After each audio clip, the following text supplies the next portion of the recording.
The night the aloof ascetic was drugged, instead of offering myself, I turned around and reported him for sexual harassment, and let his compromising photos go up for auction. While he was in custody, I swiftly called off our engagement. I chose to vanish completely from his world, all because in our previous life, when I offered myself to him, he thought it was a calculated scheme. He harbored hatred for me for 20 long years, and never allowed our daughter to call him father.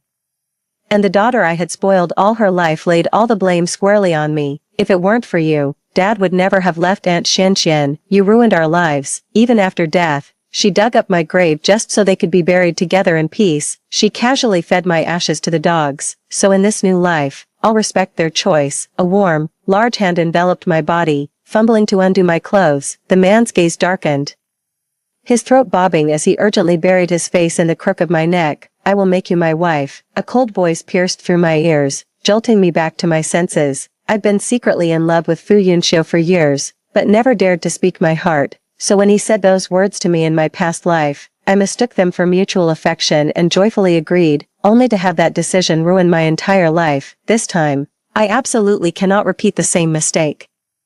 As the man's body was about to press against mine, I forcefully pushed his arm away. Fu Yunxiu was shoved onto the bed, staring at me in disbelief. Just as he started to speak, a flurry of chaotic footsteps echoed from the hallway, quickly stopping outside our room. Fu Yunxiu seemed to realize something, his gaze toward me now tinged with a hint of tension. Fine beads of sweat covered his forehead, his eyes growing increasingly dazed, clearly on the verge of losing control from the drug's effects. I gave him a brief glance, then pulled out my phone under his hopeful gaze. Hello, police, I'd like to report a case of sexual harassment. Fu Yunxiu snapped his head up, fury blazing in his eyes. Wen Chenning, don't flatter yourself. Why would I ever sexually harass you? I spread my hands and sneered. If what you just did to me wasn't sexual harassment, then what was it? You're not willing. As the drug took effect, his brow furrowed deeper and his voice grew increasingly hoarse. Did I ever say I was willing? You're the one reading into things that aren't there. In my past life, my willingness led to him branding me as the villain who drugged him, making me endure 20 years of undeserved hatred and humiliation. No matter how I tried to explain, he refused to listen. Even the evidence I painstakingly gathered was burned like trash. It wasn't until my dying breath that I realized whether I was the one who drugged him didn't matter to him at all.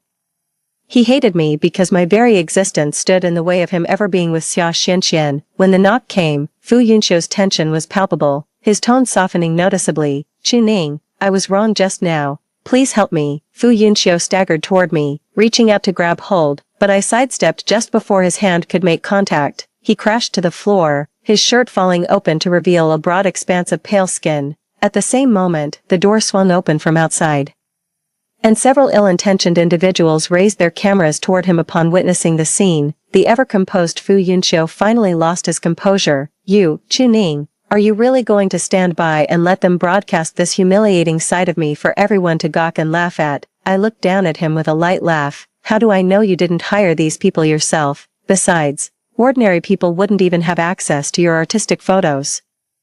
Those willing to pay for your pictures obviously want to appreciate them. Why would they mock you? Since so many people are willing to help you, I won't interfere anymore. After I left, the rapid clicking of camera shutters filled the room. Fu Yunxiu's face flushed red as he tried to stop them, but the drug's effects left him powerless. I was about to rest after returning home when my brother rushed over with an excited expression. Chuning, I heard there's an auction today featuring a one-of-a-kind treasure as the finale item. Let's go check it out together. Unable to resist my brother's insistence, I went to the auction with him that evening. As the final lot was presented, someone broke through the security and stood before me with a chilling glare. Why didn't you stop them? How could you just let these items go up for auction? Do you have any idea how much damage this could do to my reputation if they become public?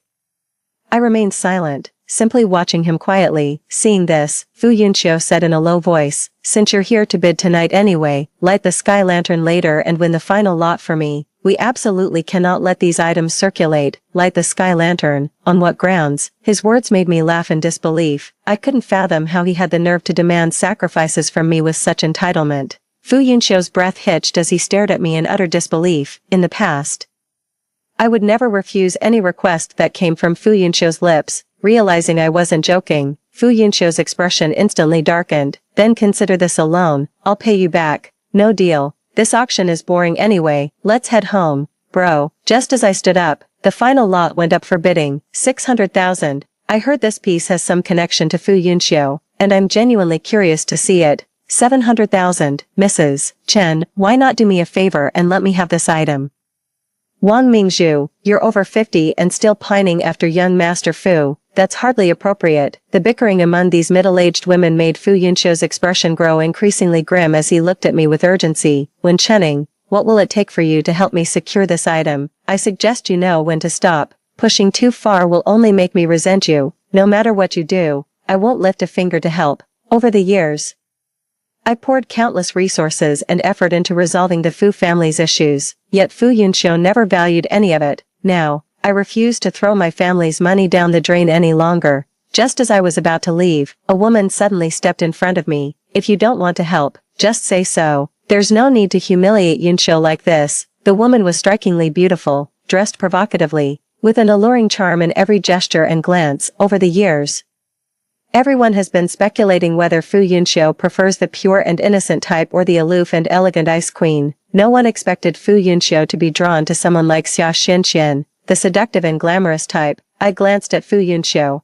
and sure enough, his eyes were filled with deep emotion. I'd given so much for him, yet I never earned so much as a second glance in return. But with just a few casual words from Xia Xinxian, he would gladly lay down his life for her. He was drugged this time precisely because he stood up for Xia Xinxian and faced retaliation. Since he's so eager to play the hero, I'll gladly oblige, but he'll have to face the consequences himself. He's not worth my time to humiliate. Since you care so much about him, light the lanterns and help him take these photos. The air grew heavy, an eerie silence descending all around. Before Xia Xinxian could say a word, Fu Yunxiu shielded her behind him, glaring at me with icy disdain. Wen Chenning, if you're unwilling, just say so. Why deliberately make things difficult for Xinxian? Her family background isn't as privileged as the Wen family's, but I'm certain if she had the means, she wouldn't hesitate to help me. I looked at Fu Yunxiu with bitter amusement. Seems he still doesn't realize Xia Xinxian comes from old money. Snapping these photos is just pocket change for her.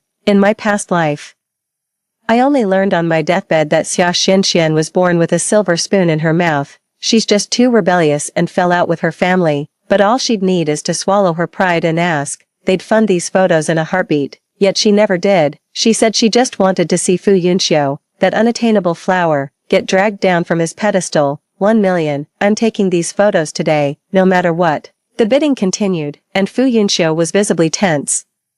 He glanced at me subtly, deliberately revealing the jade pendant around his neck. These jade pendants were specially crafted on the very day our families arranged our engagement, one for him, and one for me. But all these years, I've never once seen him wear his. Flashing it now is just a ploy to soften my heart and make me help him retrieve those compromising photos. Chuning, we are betrothed after all. If I'm humiliated, the Wen family will become a laughingstock too.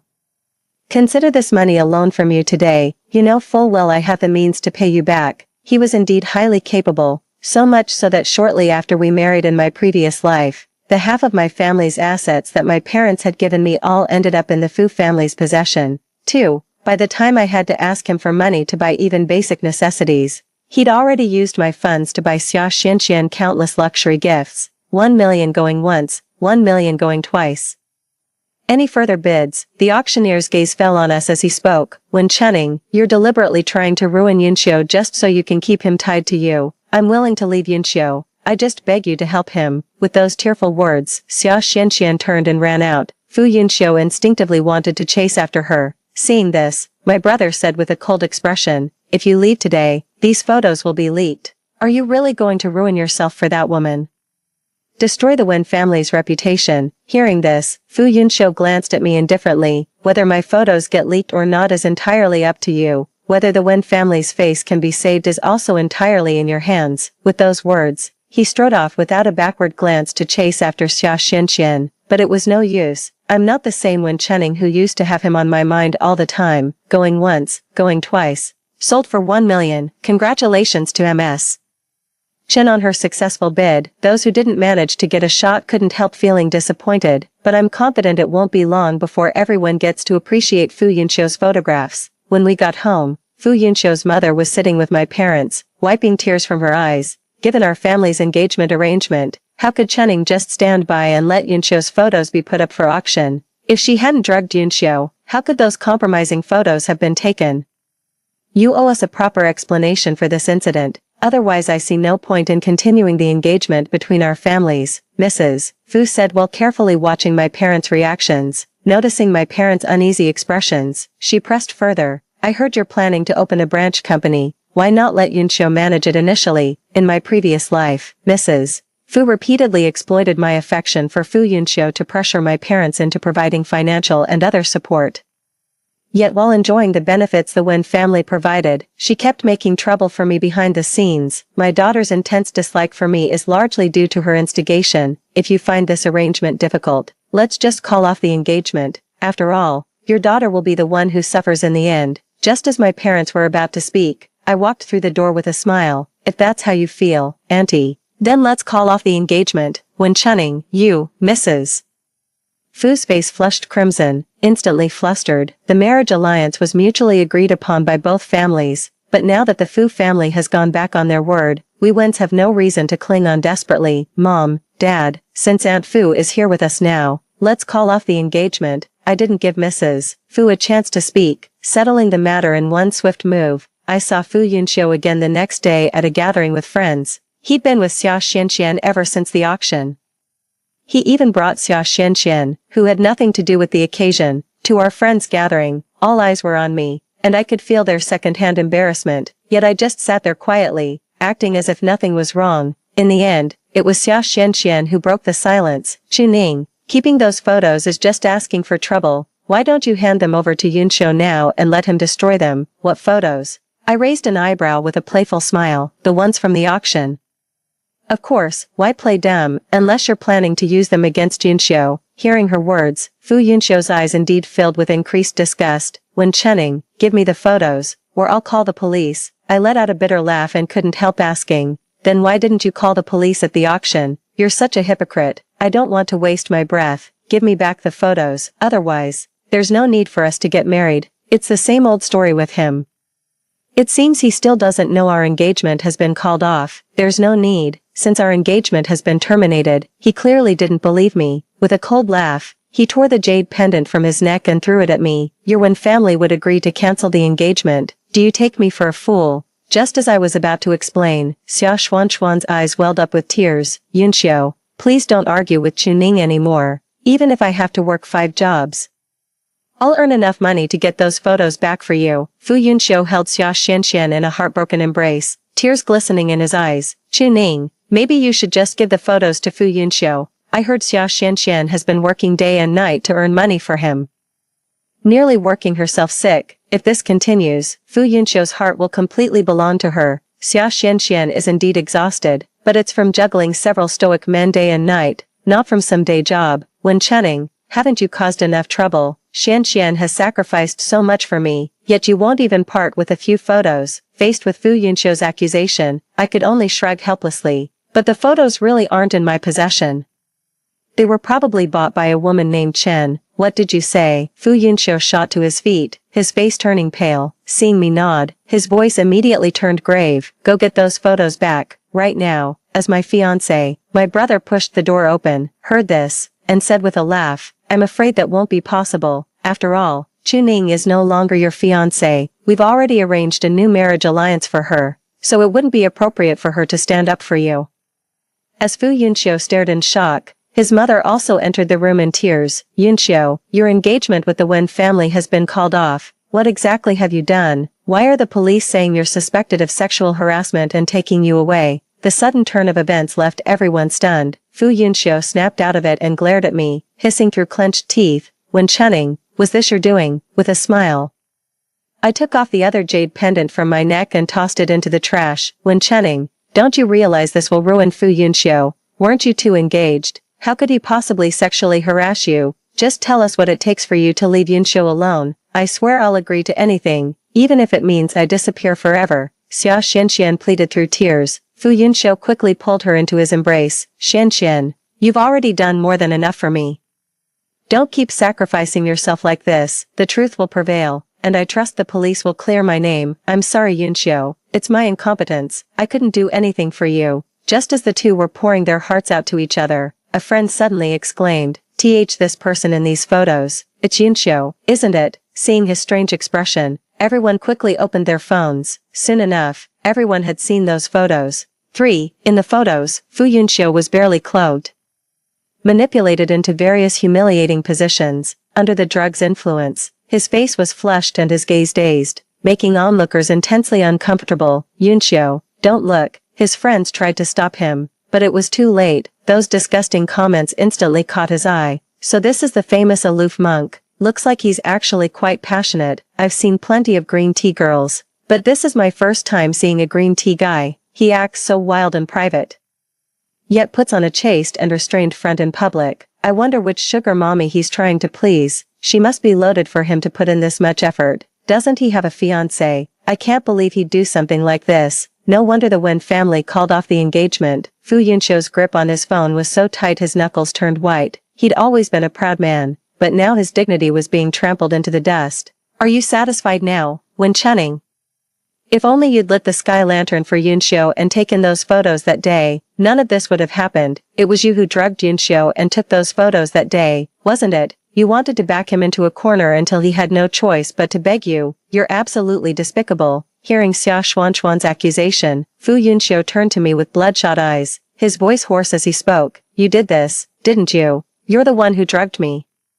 And you deliberately leaked those photos. Admit it. I shook my head with a cold sneer. Fu Yunxiu, you're such a fool. You deserve to be deceived. First, if you think I was the one who drugged you that day, you're welcome to investigate. Second, if I had taken these photos, I would have just released them directly instead of going through the trouble of sending them to an auction. Fu Yunxiu fell silent for a long moment in response to my explanation.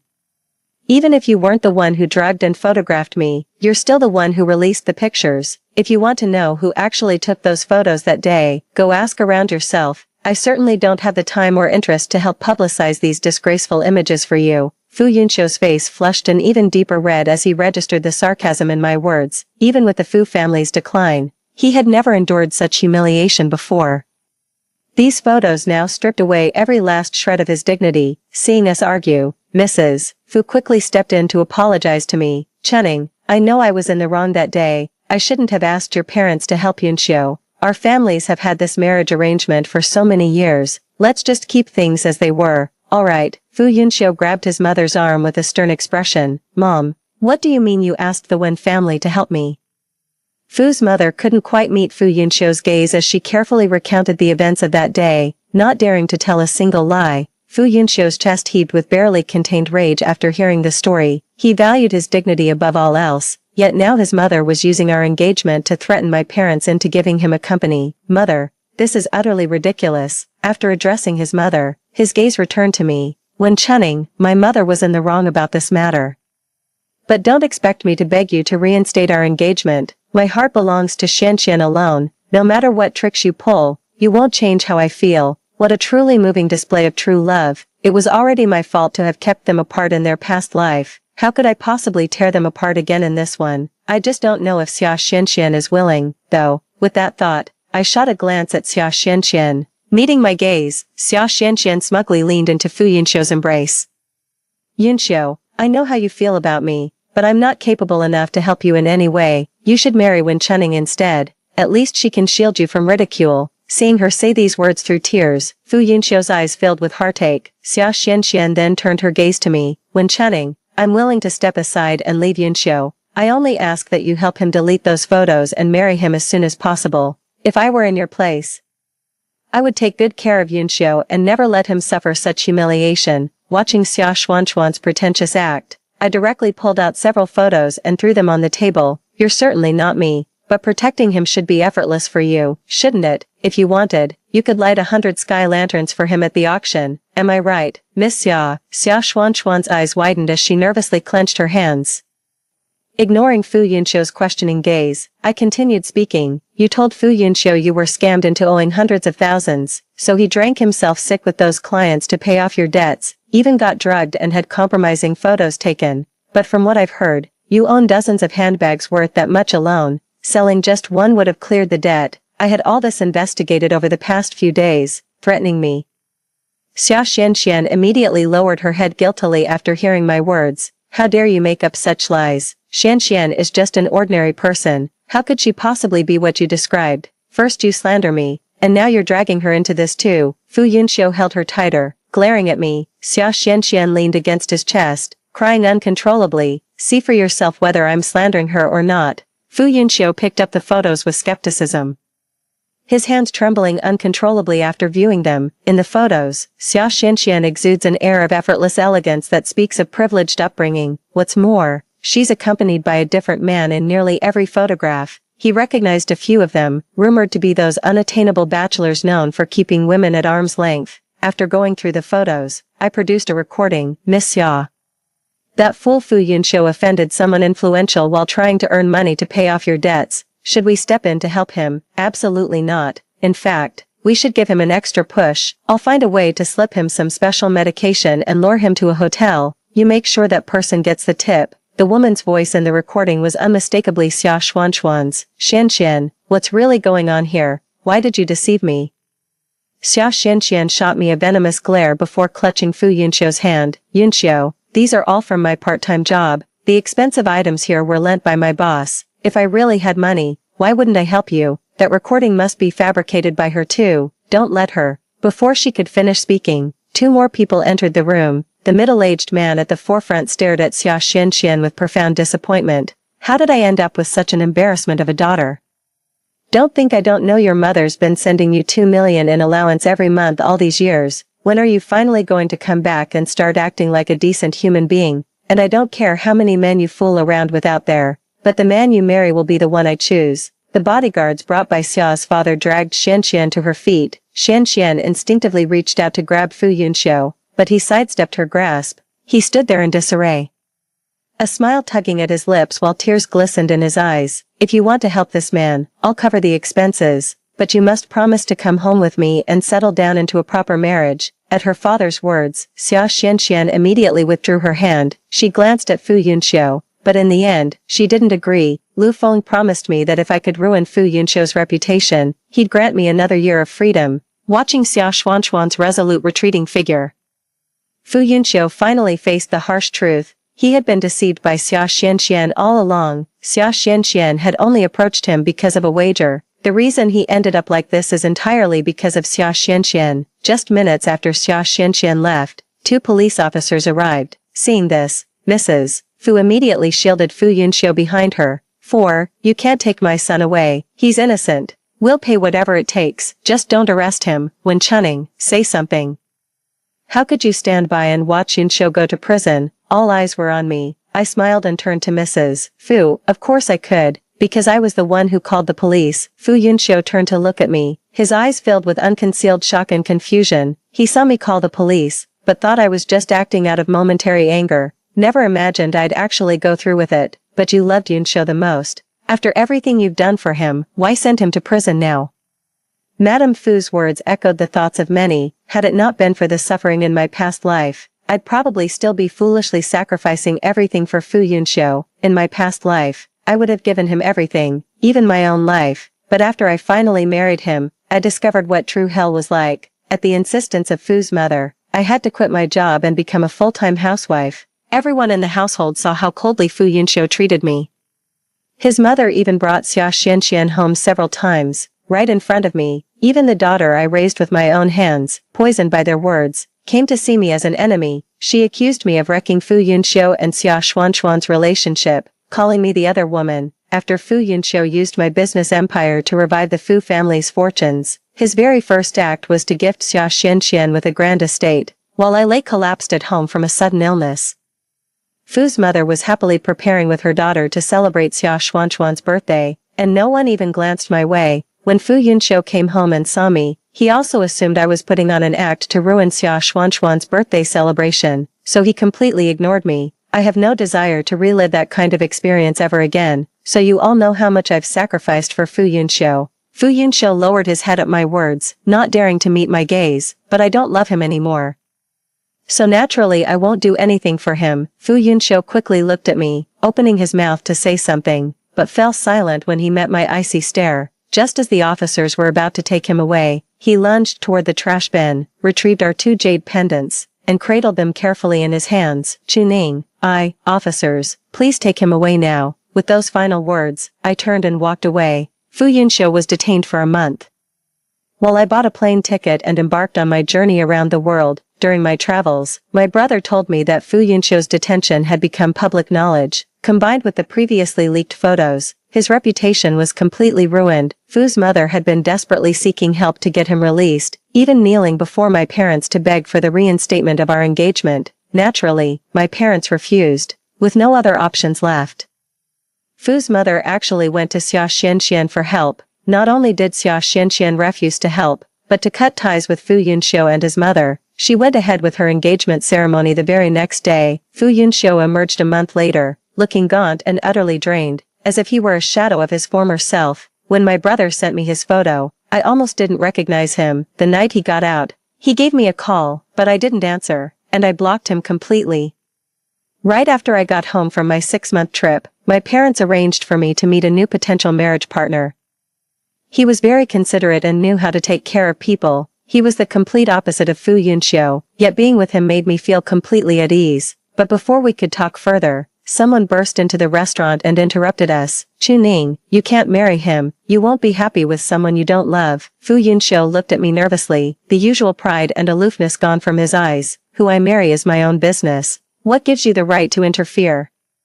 I raised an eyebrow at Fu Yunxiu. The subtle sandalwood scent he used to carry had vanished, replaced by the pungent synthetic fragrance of cheap laundry detergent. Clearly, he hadn't been doing well lately. I know I have no right to say this, but I can't help myself. We were once engaged and spent so many years together. I don't want to just give up like this. Please, don't marry someone else.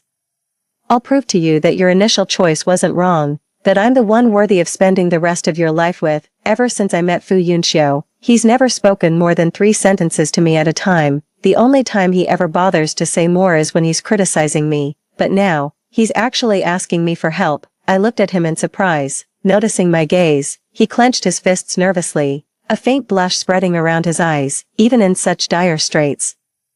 His face was still strikingly handsome. It's a shame, but it holds no appeal for me now. The person you should be concerned about is Xia Xianxian. I heard she's being forced by her family to marry Lu Feng. Since she's so against marrying him, she'd probably agree to run away with you. I let out a scornful laugh. At the mention of Xia Xianxian, Fu Yunxiu's entire demeanor turned icy. Before meeting Xia Xianxian, Fu Yunxiu had never devoted himself so completely to any woman. When Xia Xianxian first pursued him, he remained completely unmoved, yet her bold words and actions eventually broke through his defenses, thawing his icy heart with growing warmth. After she kissed him forcefully, he fell for her completely, showering her with affection despite his existing engagement. That period was utterly agonizing. Fu Yunxiu clearly saw it all, yet he didn't offer me a single word of explanation. I must have been possessed back then, before her. No woman had ever dared to touch my body so boldly, he didn't continue, but suddenly pulled me into an embrace, lowering his head to kiss me. Our bodies were pressed so close together that I could clearly hear his frantic heartbeat. Just as his lips were about to touch mine, I pushed him away with all my strength and slapped him across the face. The light in his eyes slowly faded, his voice choked with emotion. Do you really not have feelings for me anymore? When I held you just now, my heart was in turmoil too. It just dawned on me. It's not that I don't like you, it's because you've always been so proper, never making any physical contact, that I failed to recognize my own feelings for you. Chuning, you do matter to me. Deep down, you're right. I've been such a fool, too blind to see what was truly in my own heart. As he spoke, tears traced paths down his cheeks, a sight tender enough to soften any heart.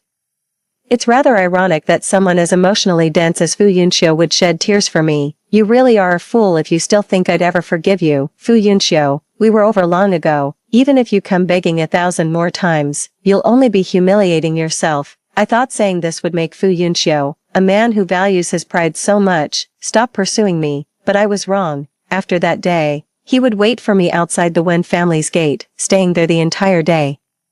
Having shed his pride, he actually learned to care for others. 5. It's just that I no longer like the things he bought for me. Chuning, I'll learn your new preferences. Whatever brings you joy, I'll find a way to give it to you. He worked multiple jobs tirelessly just to buy me gifts, but he seemed to forget he'd done all this for someone else before. I don't like hand-me-downs, not with possessions, and certainly not with men. Did you hear about Xia Xianxian running out on her wedding? My brother glanced at the figure standing outside the door and suddenly brought up Xia Xianxian, running out on her wedding. That's right, apparently, she found out on the wedding day that Lu Feng was secretly keeping a mistress. She couldn't handle it, so she bolted, but her father dragged her back home. The Xia family owes their current status entirely to the Lu family. They wouldn't dare cross Lu Feng. Xia Xuanxuan's life has become unbearable after Lu Feng lost interest in her.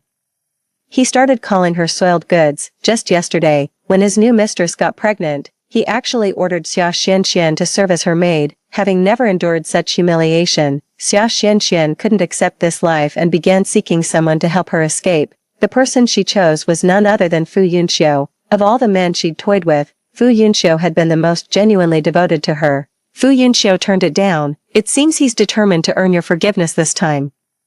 Mom and Dad think you shouldn't repeat past mistakes, but will respect your decision. Since I stopped contacting the marriage candidate my parents selected after that day, my family assumed I was still holding a torch for Fu Yunxiu. I looked at my brother helplessly and let out a sigh. The reason I haven't been in touch with my arranged marriage match is that we're not each other's type. We've actually become friends now. And this has nothing to do with Fu Yunxiu.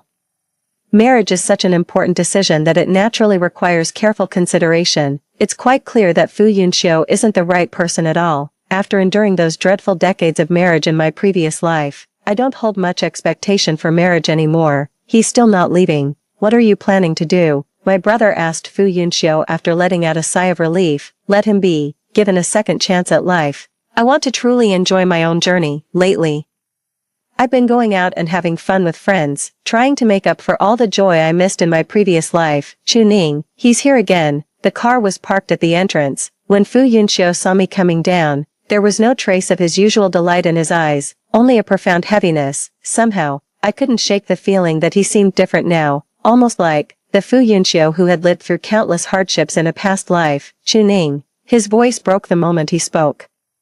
Say what you came here to say, then leave. I don't want to see you anymore. Do you remember Nyonyo? My fist clenched abruptly. He let out a knowing, bitter smile. So that's it. You despise me this much because I failed you for a lifetime, is that it? So he knew as well. In that case, let's cut to the chase. That's right. I didn't want to stand between you and Xia Xianxian anymore.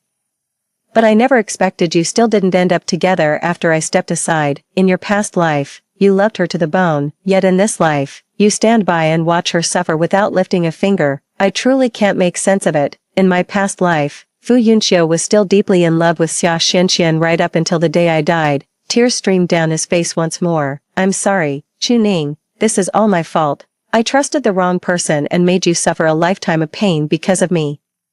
And because of me, Nyonyo grew distant from you too. Every mistake is mine to bear. Can we give each other another chance? Don't you want Nyonyo to come back? He looked at me with hopeful eyes. I stared at him coldly and refused without hesitation. No, besides marrying you, my biggest regret in my past life was not getting an abortion when I was pregnant with that child. His body trembled as he let out a labored breath. Chuning, I never realized you hated me this much. You never agreed to the arranged marriage, so I thought I still had a chance. He wiped away his tears with a bitter smile, gazing at me intently as if trying to sear my image into his memory. I just don't want to get married, that's all. Don't read too much into it. Just as I was about to head home, Fu Yunxiu's voice called out to me from behind once more. Chuning, my mother, doesn't have much time left. She wants to apologize to you in person. That won't be necessary.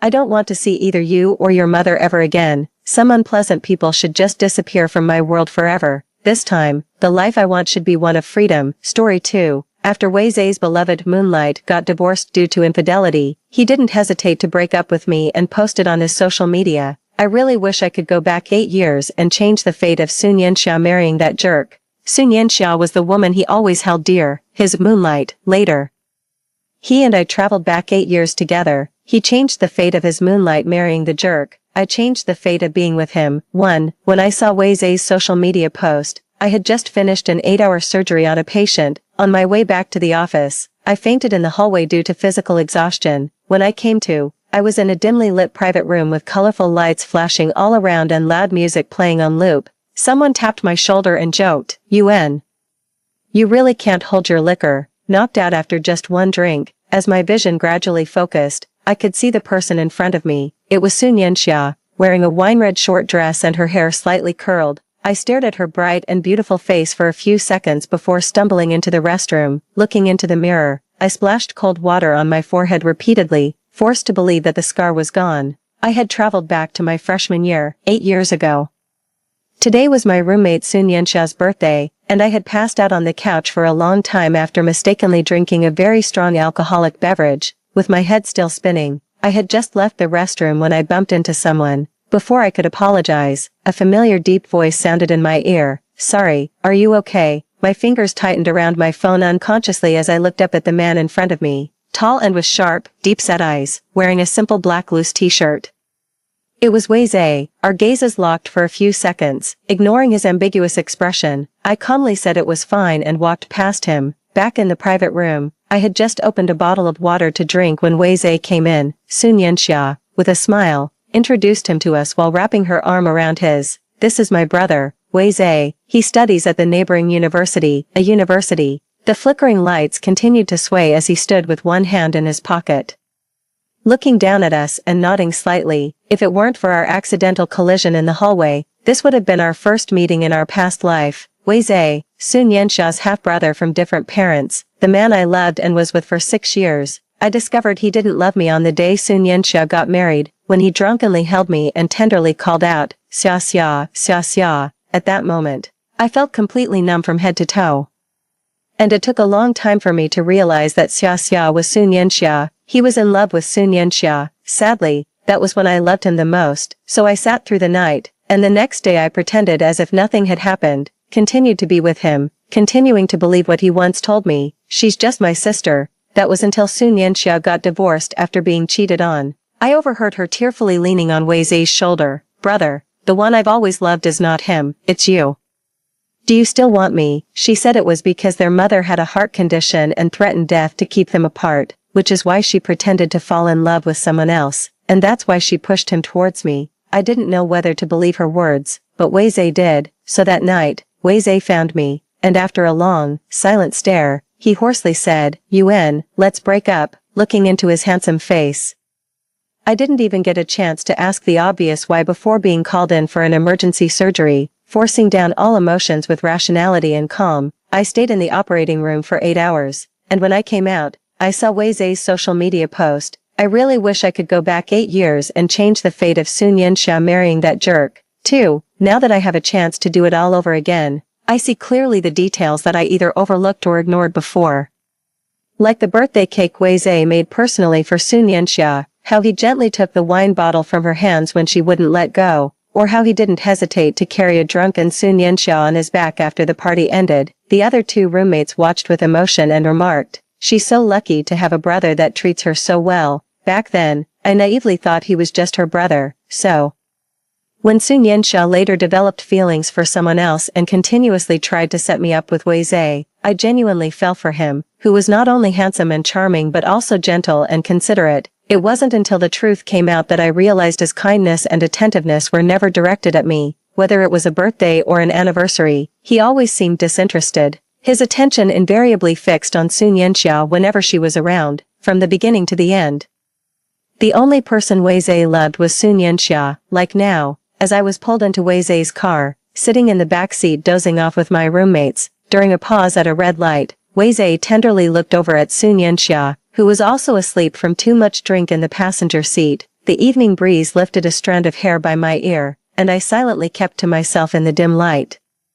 Slightly opening my eyes, through my blurred vision, I saw Wei Zhe gently raising his hand towards Sun Yanxia, softly uttering, "Xia Xia, this time, I won't let you marry him." My heart pounded violently at that moment. I closed my eyes, entering the darkness, clearly realizing that Wei Zhe had also traveled back in time. He wouldn't let Sun Yanxia marry someone else, and I would no longer be with him. After returning to the dorm and lying on the familiar yet strange bed, the ceiling fan whirred above me, blowing bursts of hot air, rubbing my slightly aching head. I fell into a deep sleep. In my dream, I found myself trapped in a loop, repeatedly experiencing the 8 years from meeting Wei Zhe to breaking up, over and over, hearing him say, "Yuan, let's break up." What saved me from this nightmare was the vibration of my phone. I opened my eyes, spaced out for a few seconds, then grabbed my phone to check my schedule. suddenly remembering that I had taken up a part-time job tutoring a high school student in English. Looking at the time, I quickly got out of bed, washed up, grabbed a bag of bread, and hurried to the student's house. Fortunately, I was teaching English, a skill I hadn't abandoned due to needing to keep up with the latest medical research after starting my job. After flipping through the teaching materials, I got a rough idea of the lesson. I was teaching a high school girl. After explaining the lesson I had prepared in advance, I started to check the English composition assigned by her school teacher on a very common theme, me, 10 years from now. Resting her chin in her hands, she asked, "Teacher, do you think I can become a cartoonist in 10 years? I confidently told her, "You can, in less than 10 years, actually in just 8. She would become a cartoonist with a huge fan base and soaring popularity. Then, "Teacher, have you become a doctor?" "Yes." She sound, then suddenly excitedly pointed towards the tall, upright figure walking under the shade of trees with a black umbrella outside the glass window, confidently saying, "Then Teacher Wen must have become a physicist researcher." Through the curtain of rain, I looked up and our eyes met. My heart suddenly tightened, and memories quietly surfaced. He wouldn't have 10 years, in just 2 years, he would die in a car accident. 3. His name was Wen Zhao. A favorite disciple of the devilish professor in the physics department at the neighboring university, and also the center of conversation among countless female students, repeatedly featured on the confession walls of various universities as a person perfect in both looks and ability. His only flaw, perhaps, was his humble background. My interactions with him were few, only having met him several times in our university library, but the most memorable was during my junior year.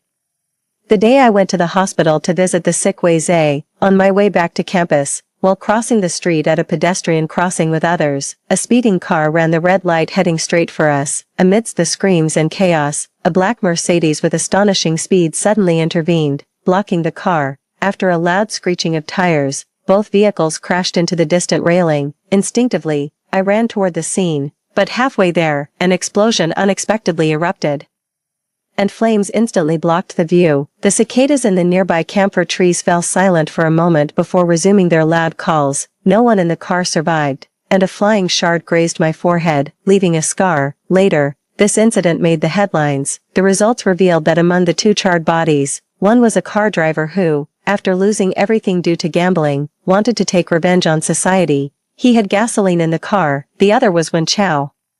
He was driving for his professor that day, helping him retrieve documents from another university. On the way back, they happened to pass along that road. Netizens quickly unearthed all sorts of information about him, and countless photos of him spread across the internet. Some admired his looks and talents and mourned his untimely departure, while others remarked, "He saved so many families, he died a meaningful death," given that he was alone.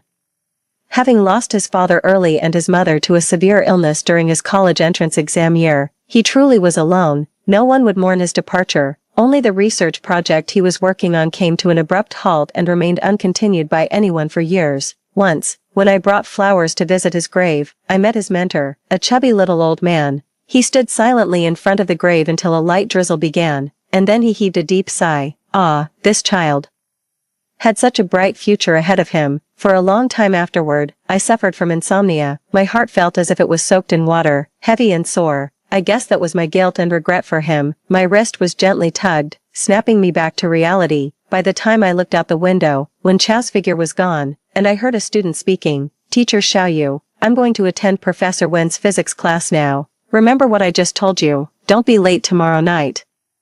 I hadn't really heard what she said, but a distant memory reminded me that tomorrow was her birthday. Her parents were too busy to be with her, so she had asked me to keep her company. The rain had stopped outside without my noticing, and as I looked at the warm sunlight filtering through the clouds, I suddenly remembered the information about Wen Chao that I had seen online after his death. Tomorrow was also his birthday, but in fact, Wen Chao didn't celebrate his birthday, because on the day he was born, his firefighter father died in a big fire while on duty. Without even having a chance to see him once, I think he probably wouldn't want a happy birthday, but that was the day he met the world, and he shouldn't be alone. So, the next day, I arrived at the student's home ahead of the scheduled time, carrying a cake and gifts. At that moment, Wen Chao was giving a lecture. As the sun set outside the window, he wore a plain white shirt, clutching the exam papers while standing beside a wooden table, his gaze modest and refined. Seeing this scene, rumors I had seen later involuntarily surfaced in my mind.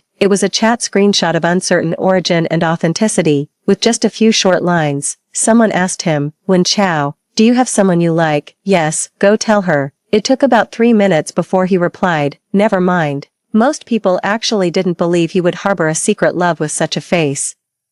But by then he was already gone, and the truth would never be known. Even if it were true, his secret love would never see the light of day, whether it was his father he never met, his mother who died sick, his unknown secret love, his abruptly ended career, or his unregretted sacrifice. His life was full of regrets, a fragmented life, ultimately also ended abruptly. A genius of the physics department at University A should not have had such an end. After the class ended and night had completely fallen, the student eagerly ran up to me and hugged the paintbrushes I had bought for her, sighing, "Ah, if it wasn't for something Professor Wen had to do, the three of us could have been together." I pondered for a few seconds, then looked up at Wen Chao, who was packing up to leave, and blurted out, "How about Professor Wen?" just as the words left my mouth, and he turned his head to look over.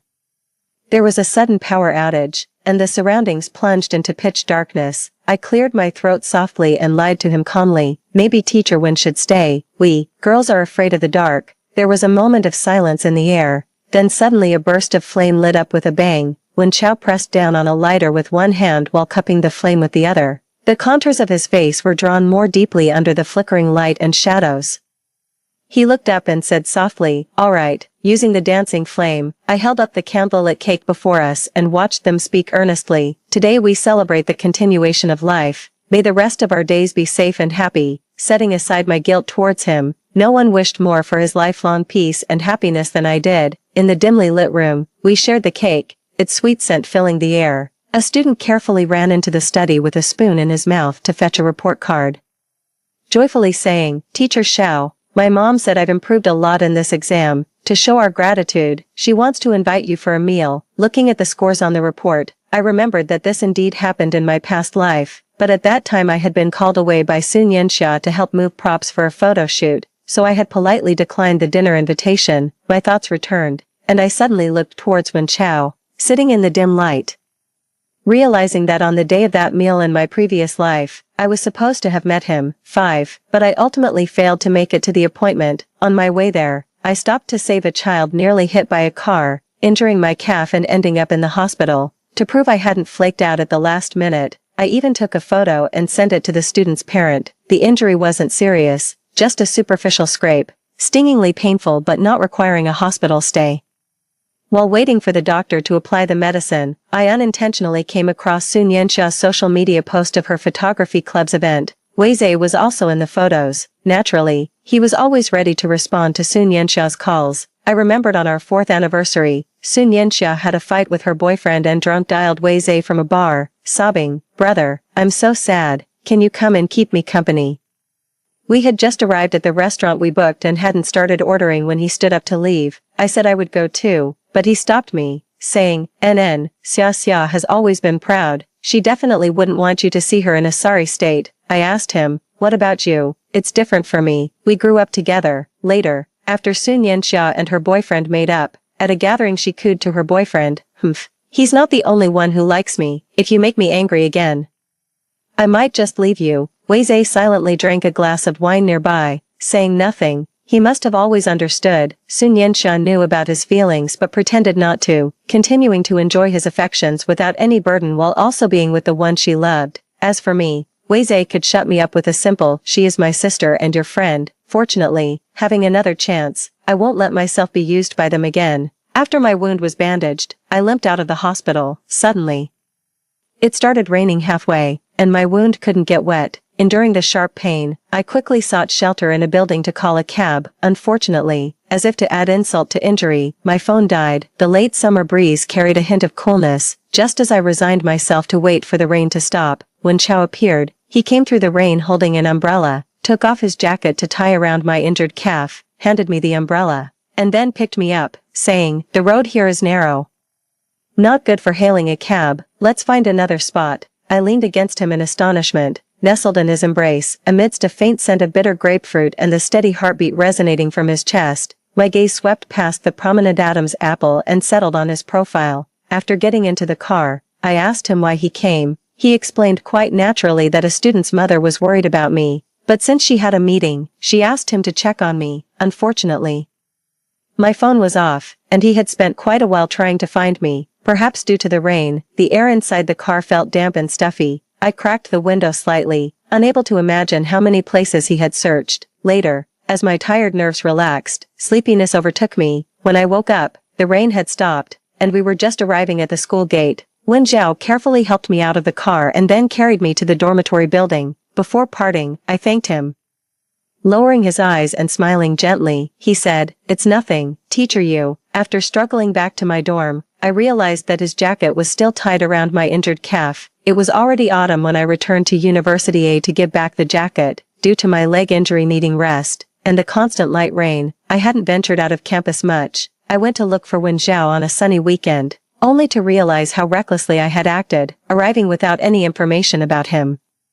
Searching for someone this way was like looking for a needle in a haystack. In the end, I didn't find Wen Zhao but unexpectedly ran into Wei Zhe. As I passed the basketball court, amidst the chaotic noises, someone shouted, "Call an ambulance, he's fainted." Years of medical experience instinctively drove me to run over, part the crowd, and immediately kneel to check and perform CPR on the unconscious boy on the ground. About 15 minutes later, the boy gradually regained consciousness, and the clinic's doctor arrived. As I slowly stood up to leave, I accidentally caught sight of Wei Zhe, who had been watching me for who knows how long, standing in his red and black jersey among the crowd. Detaching my gaze peacefully, I picked up the jacket and turned to leave. Perhaps because of the increased attention, a boy's voice followed from behind. "Wei Zhe, do you know her?" "No," he replied, holding the jacket. I found the nearest dessert shop to sit and recuperate. The wind chimes on the glass door occasionally jingled, and somewhat bored, I played Go on my phone. After the chimes sounded again, a figure suddenly appeared before me. I looked up. It was Wen Zhao. As the sound of game loss beeped from my phone, I looked at him with surprise and smiled. What a coincidence to meet like this. The next second, he raised an eyebrow and said, "Not a coincidence, I came looking for you." Seeing my puzzled expression, he showed me his phone, open to a page called Confession Wall Searching for People. The post showed a photo of me performing the rescue at the basketball court, with the caption, "I want to know everything about this woman in 3 minutes." Less than half an hour after it was posted, it had already gathered hundreds of comments, though most were just buzzing around, with only a few seriously discussing, "Look at those professional first aid skills, must be from the neighboring medical school, right? How come she's at our school? The jacket in her hand looks like a men's style, could it be her boyfriend's? Is her boyfriend from our school?" I didn't continue reading, feeling a bit embarrassed as I picked up the jacket beside me and handed it to him. It's been washed clean. That evening, back at my dorm, my roommate, who was always eager for gossip, immediately handed me her phone. It was displaying the confession wall of University A, with the latest post, "Case solved. She is the girlfriend of Wen Zhao from the physics department." The attached picture showed me handing the jacket to Wen Zhao at the dessert shop, with a pink filter that added a touch of ambiguity. As my roommate's gossiping spirit blazed, I immediately explained the situation to her. After hearing the whole story, she struggled with disappointment and then said, "Looks promising, let's ship them lightly for now." I could only smile wryly, looking down at Wen Zhao's WeChat profile picture, which bore his simple 2-character name, Wen Zhao. His avatar was a pure white origami crane. After some thought, I changed my contact name to Teacher Wen. His social media feed was pristine, containing only a text post without any images. "The wind is rising." The date of the post was the day we met. For some reason, I suddenly remembered a different path destiny could have taken. On the 6th anniversary of his death, right after a rain shower cleared up and the sunset bathed the sky in light, I visited him with a bouquet of flowers. Standing there, my shadow cast upon his tombstone, I quietly gazed at his dignified and refined image in the faded photograph. Suddenly, a gust of wind picked up. The strands of my hair fluttered beside my shoulders, and the rustling leaves seemed to signal the beginning of a new chapter in fate's trajectory. Later, time reversed, and we returned to the past. We met again. Fortunately, this was before I got to know Wei Zhe. Rather than choosing to waste time on revenge, I preferred to remain strangers with him, unrelated in any way. Just like he said on the basketball court that day, "I don't know you." Freshman year abruptly stopped amidst chaos and haste, if I remember correctly.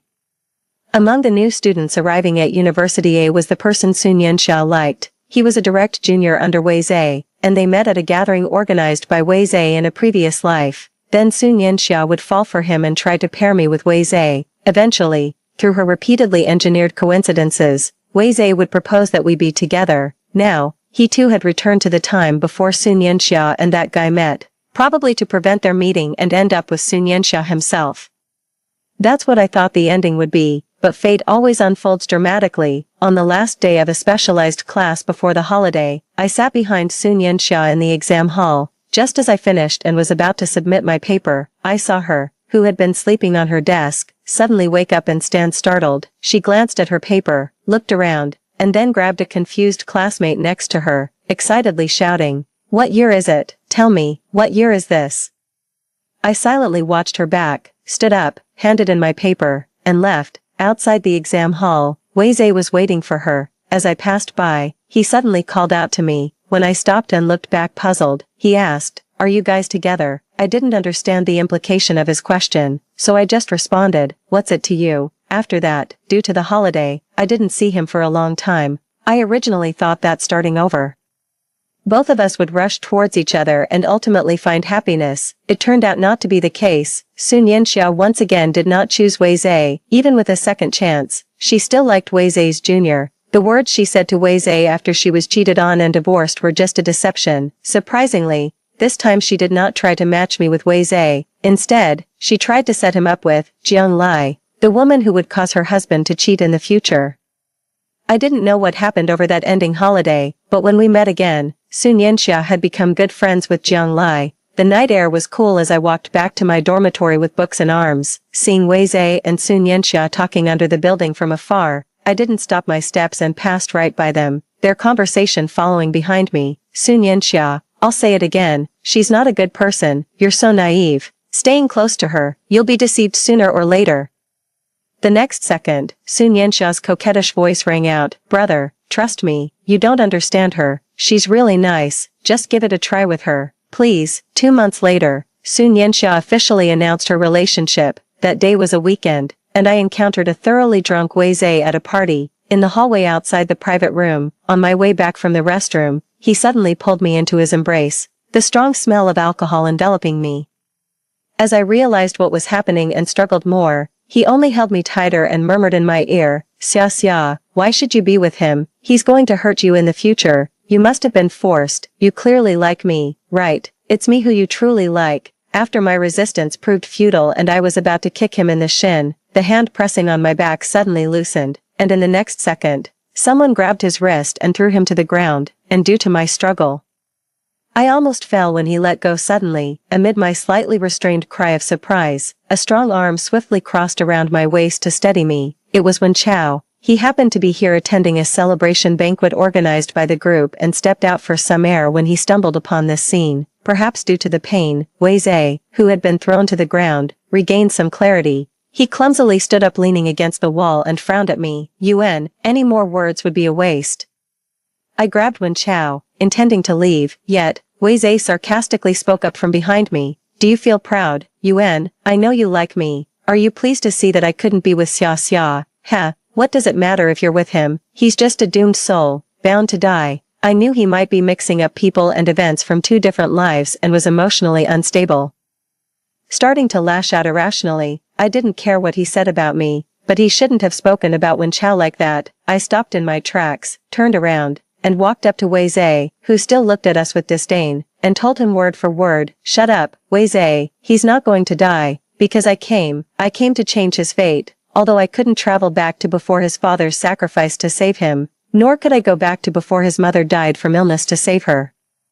But I have traveled to now, and I can save him. As I walked out of the hotel, it was only when the honking of passing cars sounded that I realized I was still holding Wen Chao's hand. The slightly warm and somewhat moist palm of my hand made me pause for a second before I immediately let go and hid my hands behind my back, clenching them tightly. "Sorry, I forgot. And, thank you just now." His hand, hanging by his side, clenched into a fist as he looked down at me and asked. The things he said just now, my heart skipped a beat, and I hastily interrupted him. He was just drunk and spouting nonsense. "Don't believe it, Wen Chao, you will have a bright future. You have a long, long future ahead." After a few seconds of silent eye contact, he suddenly smiled easily and asked me, "What about you, Yuan? You're going to be an excellent doctor, right?" After a long while, I smiled brightly at him and nodded firmly. As long as I'm alive, I'll do my utmost to cure and save people. Sun Yanxia ultimately failed to successfully match Wei Zhe with Jiang Lai, but Jiang Lai grew fond of and clung to Wei Zhe. In a sense, Sun Yanxia's goal was somewhat achieved, as Jiang Lai likely wouldn't let her husband cheat in the future. What she hadn't anticipated was that Wei Zhe had also traveled back in time, and Wei Zhe, stubbornly believing the lies Sun Yanxia had told him in their past life, clung to that lie like a lifeline. Loving desperately until he was gasping for breath, the one to finally shatter that lifeline was Sun Yanxia herself. At a gathering I did not attend soon after, that evening, the two roommates who returned to the dorm described the scene to me with extremely complex expressions. Sun Yanxia, drunk, slapped Jiang Lai and was unstoppable, insisting on calling her a shameless mistress. The more her boyfriend tried to stop her, the more she lost control. However, what was strange? Her brother was unusually calm, just quietly watching her throw her drunken tantrum. I was briefly surprised, opened my mouth, but ultimately said nothing. Wei Zhe wasn't calm, he was resigned. He knew that Sun Yanxia had also traveled back, and instead of choosing to be with him, she used him like a tool, used to intercept Jiang Lai. Wei Zhe was nothing more than a joke. For a long time after that, I didn't see him coming to look for Sun Yanxia again, but Sun Yanxia didn't care either.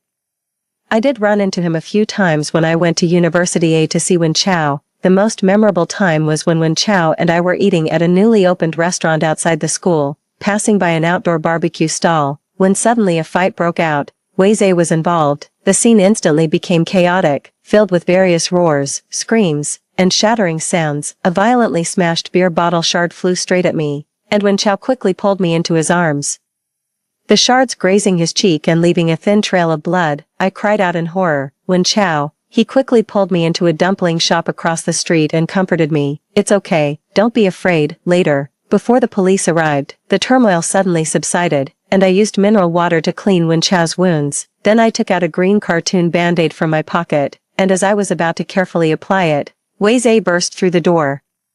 He was accompanied by a few others from the brawl, likely his friends, all variously injured. There were still traces of wiped blood on Wei Zhe's lips, as they continued to curse angrily at the other party involved in the brawl. I quietly continued to apply the band-aid to Wen Chao.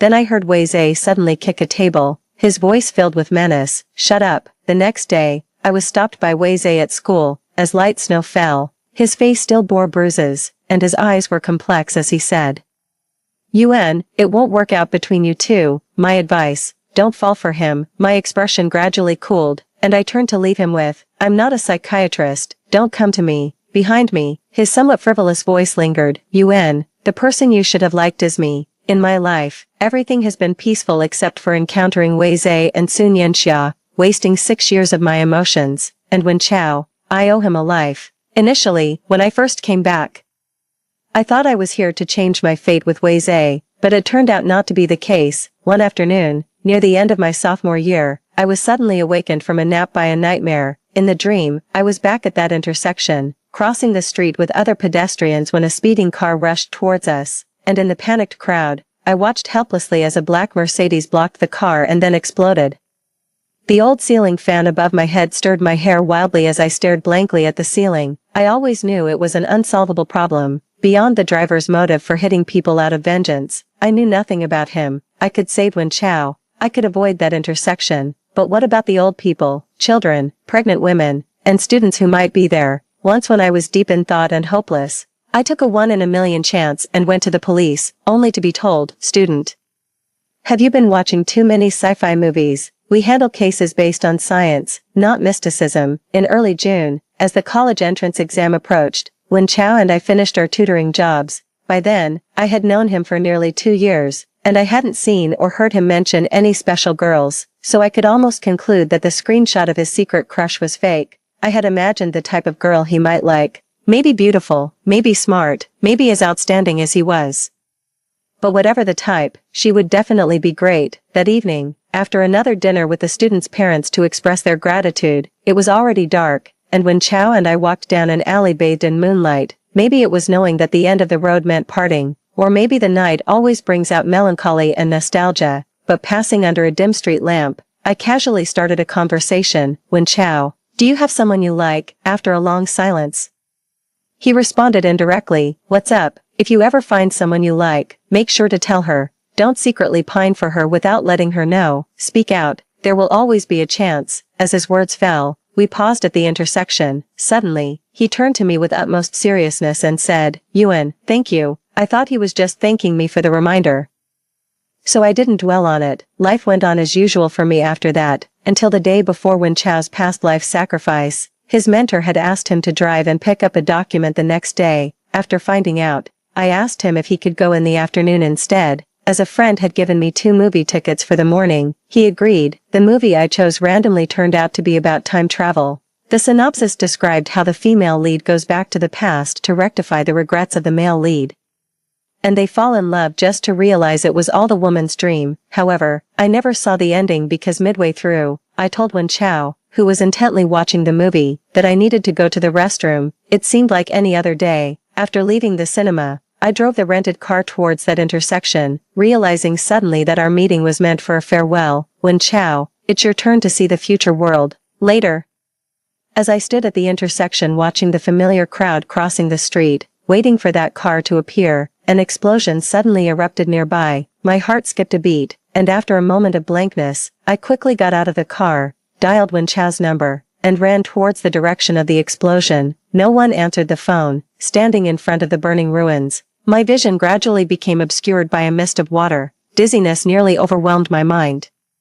And the last memory I have is, I still couldn't save him. I woke up in a hospital room, surrounded by the familiar smell of disinfectant. The white coat of the nurse and the phone beside my pillow all told me. It was 8 years later. The nurse said I had been unconscious for 20 minutes. As I watched the curtain fluttering in the wind, I couldn't tell if I had dreamed of the past, or if the present was a dream. It wasn't until I ran to the restroom, scooped up a handful of cold water and splashed it on my face, seeing that the scar on my forehead was really gone, that I confirmed I had truly traveled through time. I picked up my phone, my fingers trembling as I quickly searched the browser for keywords related to that car accident. I found only a brief, old report. The trending searches were gone. When Chao's information was gone, there was no gravestone, nothing remained. Later, I asked many people if they remembered the car accident that had trended 6 years ago, or the college student who had sacrificed himself to save many families. The answers I got were only of 2 kinds. Yuan, are you sure you're not mistaken? There was an accident, but it wasn't trending. I don't know. 6 years ago is too far back. Either I didn't notice or I forgot. When Chao had no family, and his former classmates had scattered to the 4 winds. I could only go to his university to find the professor he remembered, but the news I got was that the professor had gone abroad. I could no longer find anyone or anything related to Wen Chao. The only evidence that assured me I really knew him was his WeChat on my phone, with the last message in the chat box from the day before the accident 6 years ago, where he agreed to go to the movie with me. 6 years later, there was a void. I typed and deleted in the chat box, ultimately not daring to send anything. I feared it would become a message that never received a reply. As long as I didn't confirm it, I could believe that he was still alive. I developed a habit of taking walks at University A whenever I had free time, often unconsciously heading to the lake we used to visit frequently. When Chao's lab was on the first floor nearby, through the clear glass windows, I seemed to see a slender figure in a white coat, bent over and focused on recording various data at the work table. In the next second, he disappeared again. Wei Zhe came to see me the day after I returned. He said he didn't want to break up anymore, that it was all a momentary impulse, and asked me to trust him one more time. Facing his humble pleading, I stopped writing the medical record. She looked up calmly and asked him, "Wei Zhe, have we ever been together?" As soon as she finished speaking, the color drained from his face. The truth was, he had no evidence to prove they had ever been together. When they traveled back in time, not only did the trending news of Wen Chao's sacrifice disappear, but so did the 6-year relationship between her and Wei Zhe. Fate had brought the 4 of them back in time to 8 years ago. He wanted to change the outcome of Sun Yanxia marrying a scoundrel, wanted to be with her, and so he personally altered their relationship, although he eventually realized that he was just being used. He indeed had no relationship with her anymore. Afterward, Wei Zhe frantically tried to find various proofs to convince her that they had been together for 6 years, but it was all in vain. No trace of her in WeChat friends, only he remained in their photos together. Friends from their respective circles no longer recognized each other, and the surveillance footage of places they had visited no longer included her. As time passed, many of her colleagues, initially curious about the gossip, began to sigh. Such a handsome guy, why is his mind troubled? She smiled and softly said to Wei Zhe, who appeared again, turn left when you go out for the psychiatric department, consider visiting it sometime. In her steadfast denial of any relationship with Wei Zhe, the only one who knew about their past was Sun Yanxia. Having traveled back in time, she was cheated on once again, even though the possibility of Jiang Lai getting together with her husband was preemptively stopped. A cheater will always find a way to cheat. During the period Wei Zhe was entangled with her, not only was Jiang Lai pestering him, but Sun Yanxia was also desperately clinging to him, pathetically convincing Wei Zhe of her love and her dire circumstances. Initially, Wei Zhe was indifferent, but gradually he grew more impatient, until once, after being refused a meeting by Wei Zhe, she ran to her and caused a scene. She calmly watched her, then called security to take her away, saying the same thing. Turn left out the door to the psychiatric department, you should visit it too. Her colleagues continued to sigh. They really are a family, all a bit off in the head. Things quieted down for a while, and the next time she saw them was a month later when she went to the laboratory to retrieve some documents and saw Wei Zhe furiously throwing papers at 3 people from a distance. She didn't pay attention and turned to leave. Later, she learned from her colleagues that it was about Sun Yanxia being persistently entangled with Wei Zhe, which was discovered by her mother, who firmly stopped it, and Wei Zhe overheard it. Blood tests confirmed they were half-siblings with the same father, born just 3 months apart, meaning Wei Zhe's father had cheated while his mother was pregnant, and the lie Sun Yanxia once used to deceive Wei Zhe, her mother threatening death to keep them apart. After going around in circles, it turned out to be true. In mid-May, she was invited by a university to deliver a lecture on emergency medical knowledge. The venue was packed, and as she was packing up to leave, she suddenly saw a familiar figure among the dispersing crowd, but before she could get a clearer look, he was gone. As the sky darkened and light rain began to fall, she thought for a moment, just as she was about to rush into the rain with her folder over her head. A black umbrella appeared above her. The familiar scent of bitter pomelo wafted from behind her. Drops of water slid from the slanted umbrella. Her heart skipped a beat, and after a long moment, she slowly turned around. What she saw was Wen Chao, whom she hadn't seen in 6 years. He looked the same as before, with sharp, handsome features and a distinct jawline. The car accident and explosion years ago had led to Wen Chao being taken abroad by his professor for treatment, where he was in a coma for about 2 years. After waking up, he stayed abroad for treatment and study until he returned home and became a professor in the physics department at this university. He briefly summarized his 6 years of experience in just a few words. She blinked, and the multitude of words she wanted to say ultimately condensed into 2. That's great. He was still alive, and that was truly great. The former Mr. Wen, now Professor Wen, remained as popular as ever among the female students. It is said that during his lectures, the room was so packed that people had to stand. Curious, I once intended to drop by during my free time to see for myself. However, unfortunately, he had switched classes with another teacher at the last minute, and I was unaware of it. By the time I realized, it was too late. I thought about sneaking out,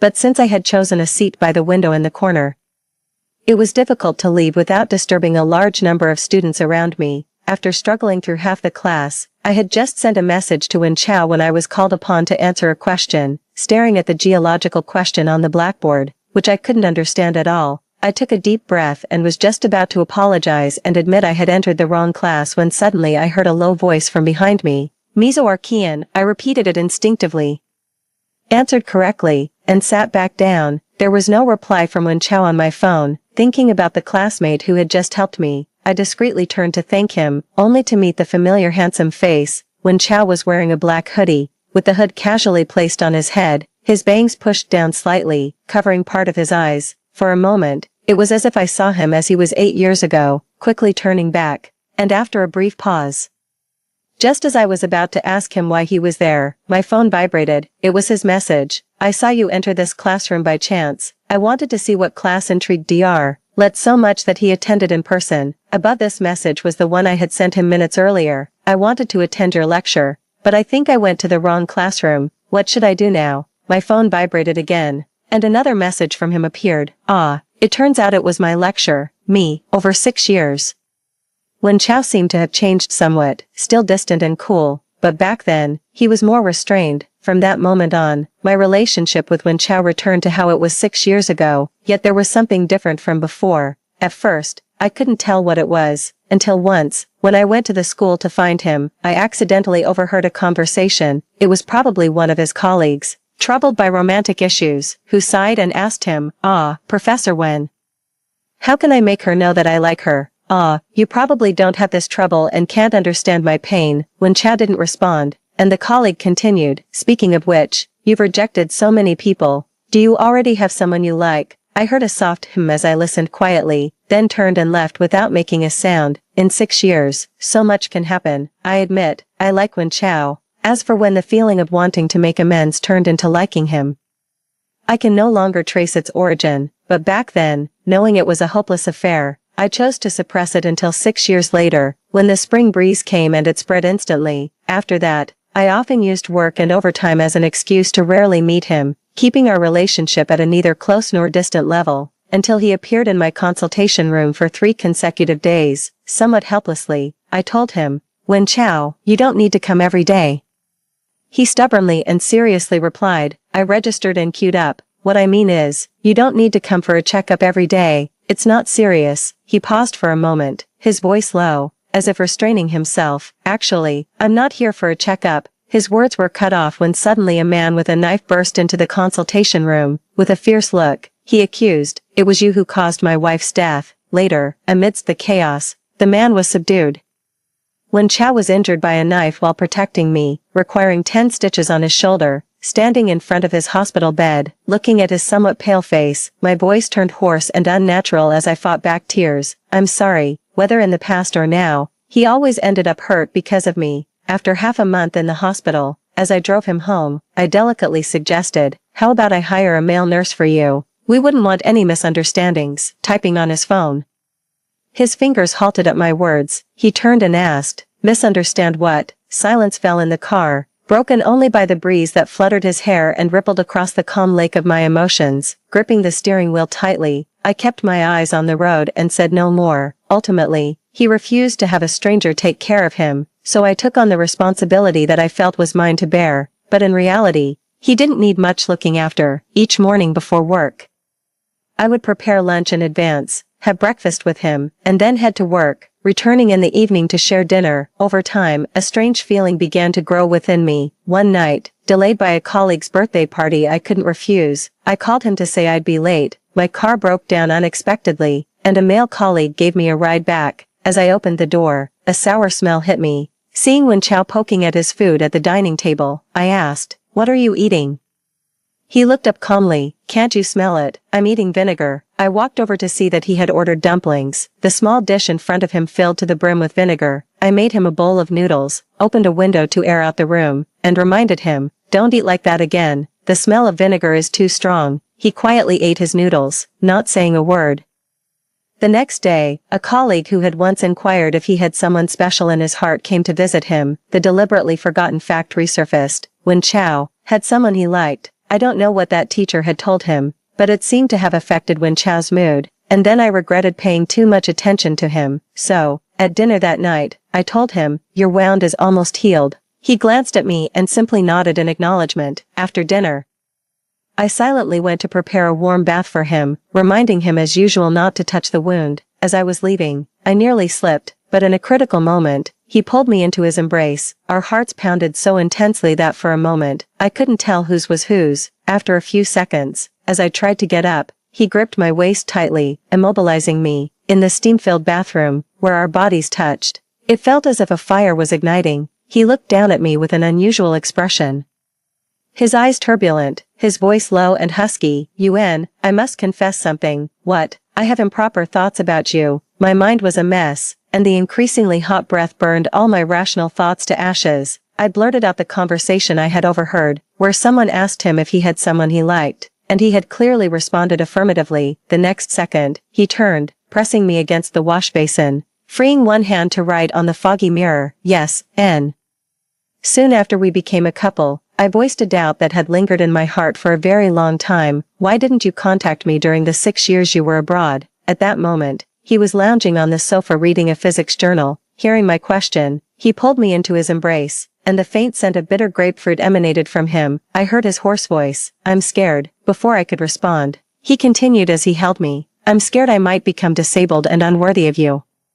I'm scared that once we get in touch, I'll want more, and I'm even more scared that you might already have someone you like." During a brief pause for breath, a surge of sadness welled up inside me, and my eyes grew slightly sour. I hugged him back, moved, and said, "Wen Chao, you're truly incredible, to have come this far on such a difficult path." After a moment of silence, his hand gently slid down my waistline, he chuckled softly, and asked me in a soothing voice, "I have more impressive things to show. Would you care to see me?" The tender atmosphere was instantly disrupted. Later, regarding this issue, Wen Chao always physically demonstrated to me, pausing halfway to ask if he was impressive. I never answered, and he never gave up. The first time Wen Chao took me to meet his parents was half a year after we fell in love. Looking at the woman on the gravestone, I was somewhat surprised. She was a beautiful and gentle woman, but in the end, she was tormented by illness into a shadow of her former self. She died with me by her side. My mother was her attending physician. During my senior year of high school, every time I went to the hospital to see my mom, I would encounter this auntie. Sometimes when I didn't find my mom in her office, I would wait in her ward. As this happened frequently, we gradually got to know each other. I would cut fruit for her,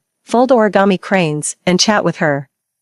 Until the eve of the college entrance examination, when she passed away. That was my first encounter with severe illness and death, inexplicably understanding why my parents, who were always busy with hospital work, had no time for me. I chose the medical profession I had once despised when filling out my college applications. Unfortunately, I initially thought only cancer was incurable and hoped to find a solution, but after studying medicine, I realized there are few diseases that can be completely cured. What I never expected was, she was Wen Chao's mother. On the way back, I leaned against the car window, watching the scenery flash by, and said softly, "Wen Chao, actually, I met your mother a long time ago." He spoke calmly. "Yeah, I know." A thought crossed my mind. Perhaps he had seen me back then. I met Wei Zhe again one evening, half a year later. Wen Chao sent a message saying I'll arrive in 10 minutes.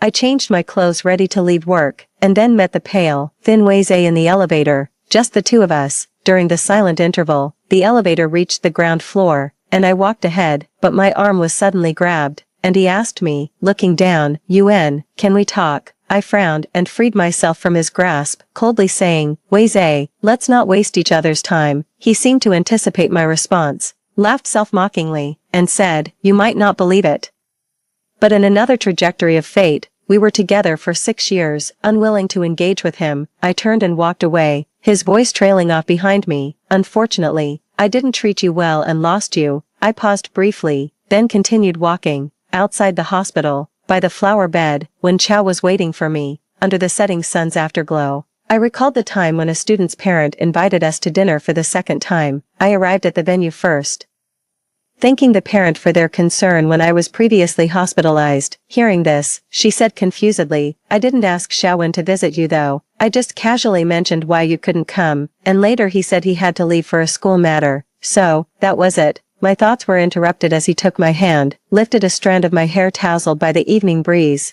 and tucked it behind my ear. I wrapped my arm around his, leaning gently against him, feeling joyful and delighted as I spoke. "Wen Chao, the wind is picking up." Extra story of Wen Chao. The netizens are right. It's better that I die alone than to destroy so many families. Actually, I'm not that noble. Fear of death is human nature, but if someone I care about is in danger, I am willing to die so that she may live. When I regained consciousness after the explosion, I found myself trapped in a cemetery. Initially, every anniversary of my death, those I had saved and some online friends would come to visit. What I heard most were words of thanks and praises about my meaningful death. Later, only Yuan continued to visit. She rarely spoke, mostly just placing flowers in front of the tombstone, cleaning the surrounding area, and then sitting quietly for a while. The first words I heard her say were on the 4th anniversary of my death. By then no one else came to visit me. In the misty drizzle, she stood in front of the tombstone, looking down at my photo as if making a promise. "Wen Chao, rest assured, I will not forget you."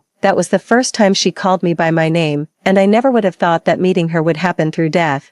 But if given another chance, I would make the same choice. So when I unexpectedly returned to 8 years ago, in the 6th year after my death, I still chose that same ending. I knew she had also traveled back in time, knew her approach was filled with reparations and guilt, but that was enough. After all, it's better than never having met her in my previous life, right? The years I spent alone were so long they were frightening, but the first 2 years I knew her made me feel the brevity of time for the first time. If I'm not destined to be her lover, being someone she will never forget for a lifetime isn't bad either.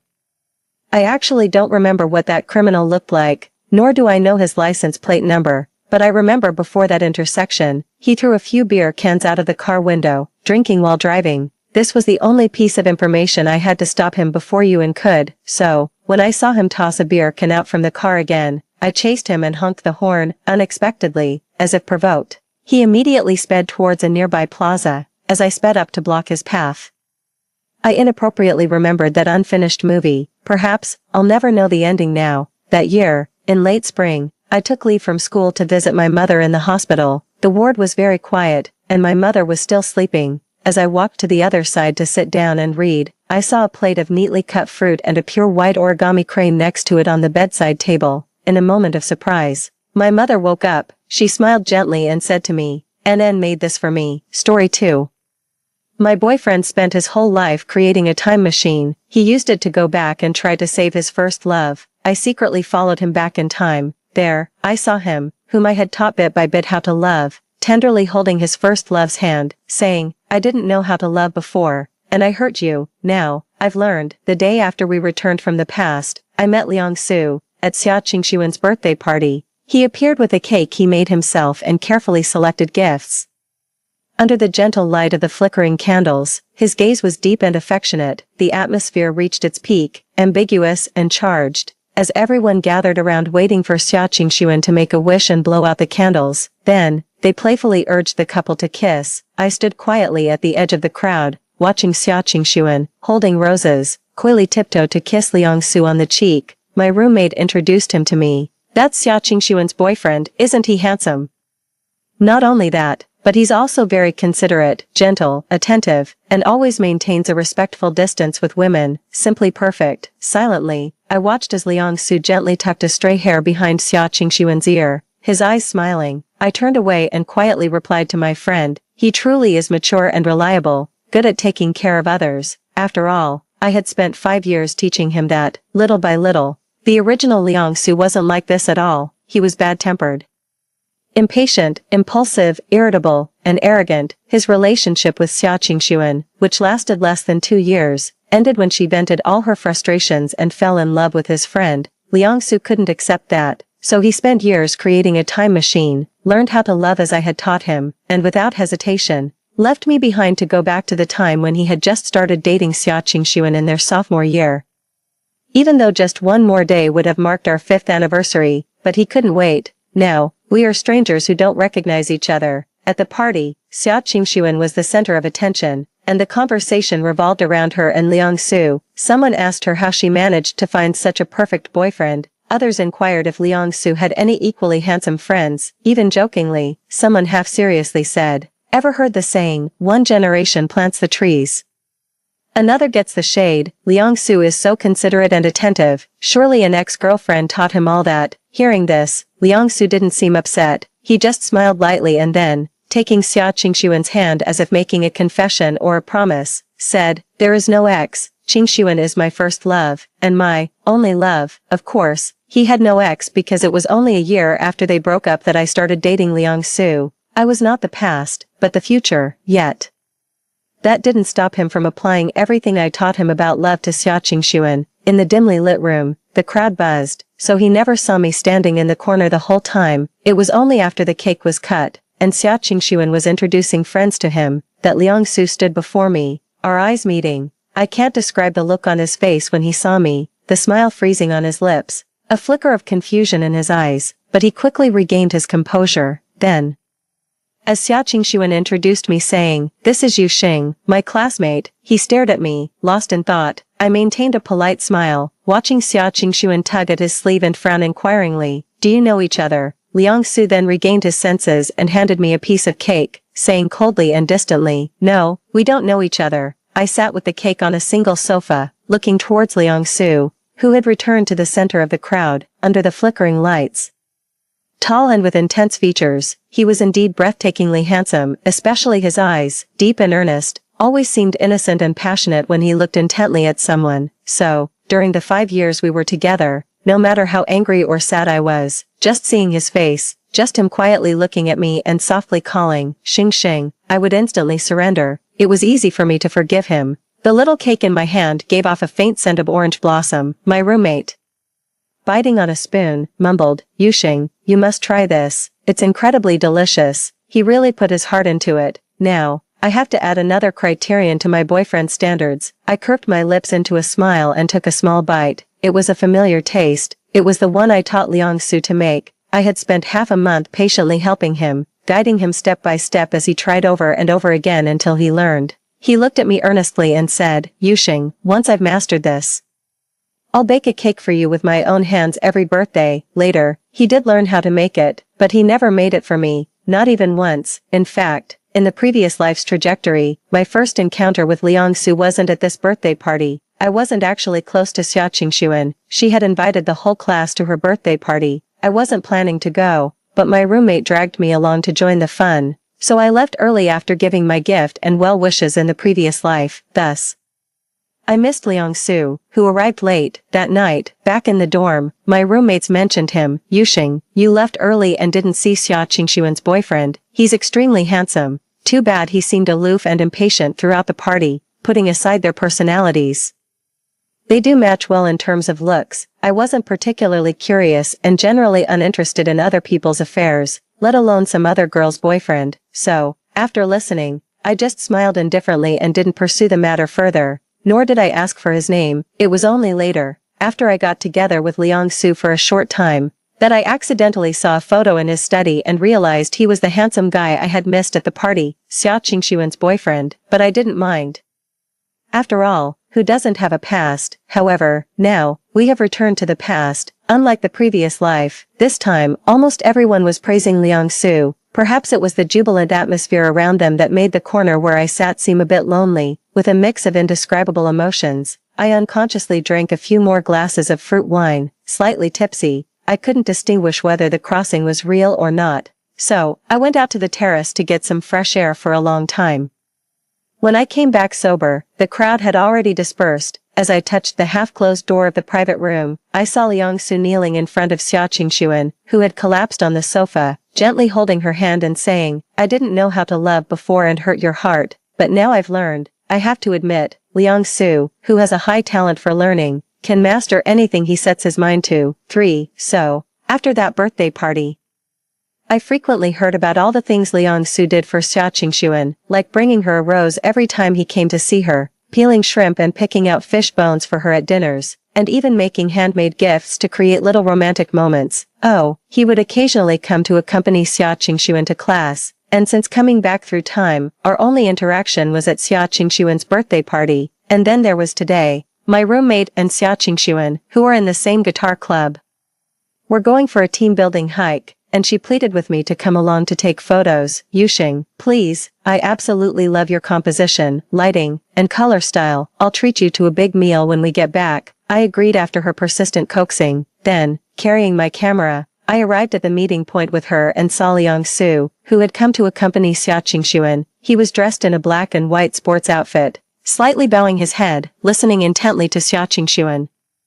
It seemed my gaze lingered on him long enough for him to notice. Before he turned his head to look over, I calmly shifted my gaze away. My roommate exaggeratedly introduced my photography skills to her companions. Yuxing, a self-taught master of photography, unmatched in lighting, top-notch composition. Amused by her, I politely addressed the smiling classmates. Amateur player, if anyone needs help, I can take pictures for you, I offered. During the trip that followed, people kept offering me small snacks in exchange for taking photos for them. It wasn't until Xia Qingxuan, pulling along Liang Su, came over with a smile and asked, Yuxing, could you take a picture of us too? I held my camera and nodded with a smile, finding a good spot to frame them. But before I could press the shutter, I heard my roommate loudly asking from the side, Liang Su, why aren't you smiling? Look here at Yuxing and smile, he said, silently.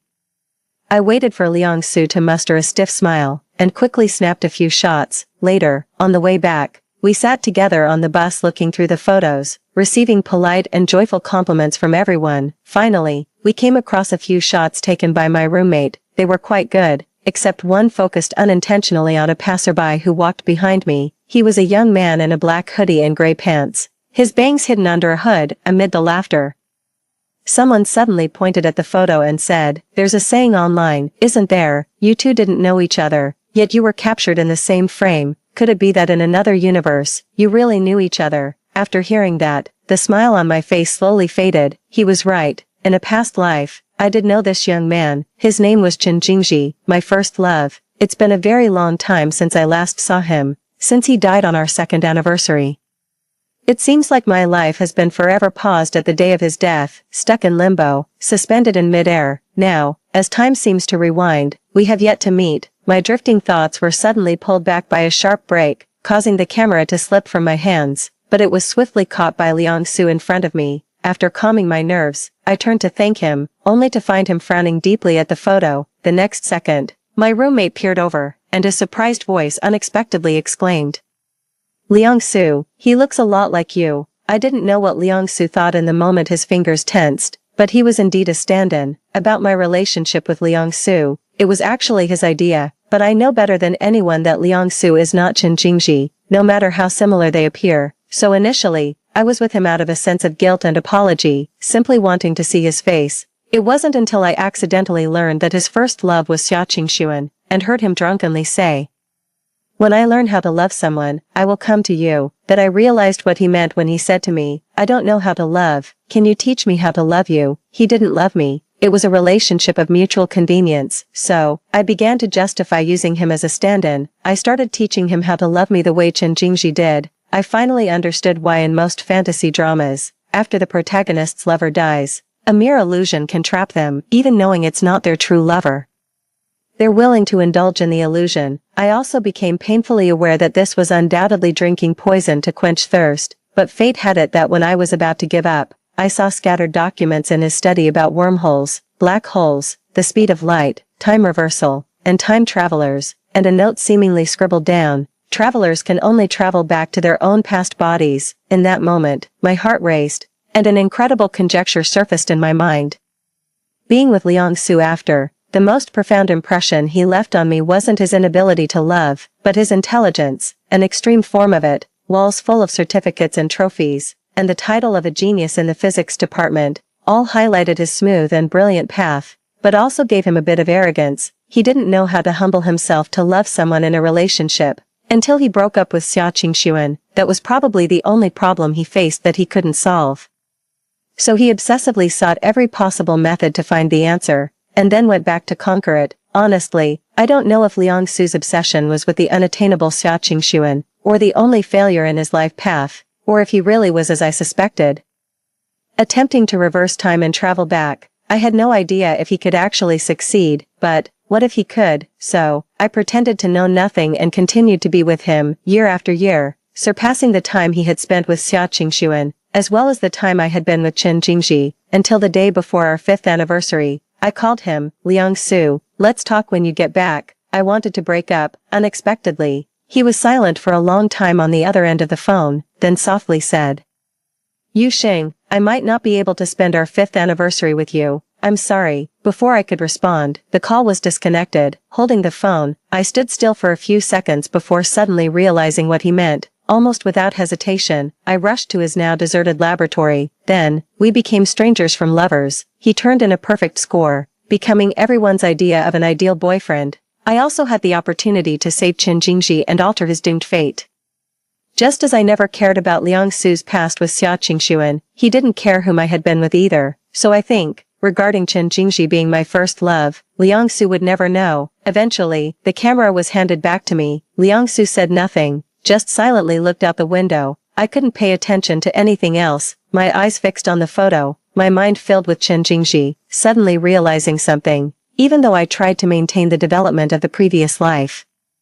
Waiting for our first meeting on the basketball court, today's trajectory has still deviated due to one small change after another, like this photo of him, like the next day in a public class, when he sat next to me. I heard it said that music and sense are carriers of memory. Indeed, they are, because the moment Chen Jingji sat down, the familiar scent of light orange struck my heart faster than any of my reactions. Bringing forth a fine, lingering pain, I sat stiffly at the desk. Letting memories surge like tide, interwoven romantic scenes, vivid fragments of interactions, until the second before the car accident, when he turned the steering wheel towards me, then he died in front of me. At the time I loved him the most. Interrupting my thoughts was the teacher's question, who called my name in the silent classroom. I stood up, half a beat slow, unable to answer a word, because I hadn't been listening. I remembered this teacher. Famously in the college for picking on students who couldn't answer and having others help them. So, after half a minute of my silence, she glanced over the bowed heads and asked deliberately, "Is there any student willing to help answer?" At that moment, I hadn't fully awakened from the sad memories and actually felt it might be better if no one stood up. I could keep standing, and while looking down, I could always see Chen Jingji next to me from the corner of my eye, without him noticing. His slender fingers rested on a black pen, casually flipping a book. Then suddenly, he stood up and said loudly, "I will." In my astonishment, as he rose, my drooping head gradually turned to a side glance, but what surprised me more was the teacher, adjusting her glasses and looking up to ask, "Is the boy in the back also helping to answer?" Chen Jingji and I turned around at the same time to see, 2 rows back, Liang Su, who had come to class with Xia Qingxuan, also standing up. For a moment, countless gazes fell on him. He didn't look at me, just calmly said, "No, I'm going to the restroom." So, it was Chen Jingji who stepped in to help me. After sitting down, as I turned to thank him, he suddenly leaned close and whispered softly, "Classmate, your eyes are so red, surely you haven't been crying. It's just a question you couldn't answer. No need to cry." When he suddenly came close, I was stunned for a moment before slowly realizing what was happening. Yet I didn't tell him that the sour redness in my eyes wasn't because I couldn't answer the question. Later, under the guise of expressing my thanks, I invited him to dinner. After class, I took him to a beef noodle shop nearby and effortlessly ordered from the lady owner 2 bowls of beef noodles, no green onions for both. Turning around, I saw Chen Jingji looking at me with a half smile. He asked, "How did you know I don't like green onions either?" I was momentarily at a loss for words, unsure how to explain when I heard him continue, "Although I don't know who you were thinking of when you placed the order, and so accidentally revealed your preference, I still should introduce myself properly." With that, he extended his right hand towards me, looking earnestly as he introduced himself. "Hello, Yu Xing. I'm a first-year graduate student in the medical department at University A, Chen Jingji." I knew he was from the neighboring University A and that he was actually substituting for a friend. This beef noodle shop, located between the 2 universities, was the place we most frequently visited in our past life together. Although it has been a long time, I still vividly remember our last visit here, which was 2 weeks after Chen Jingji left. Psychology has a term called emotional insulation defense mechanism, which prevents the brain from collapsing in the face of extreme sadness and pain. So initially, when faced with Chen Jingji's death, and the fact that I would never see him or hear his voice again, I felt numb and unemotional. Looking at the gray photo on the tombstone, I didn't shed a tear, only finding myself sleepless on quiet nights, vividly recalling every past moment.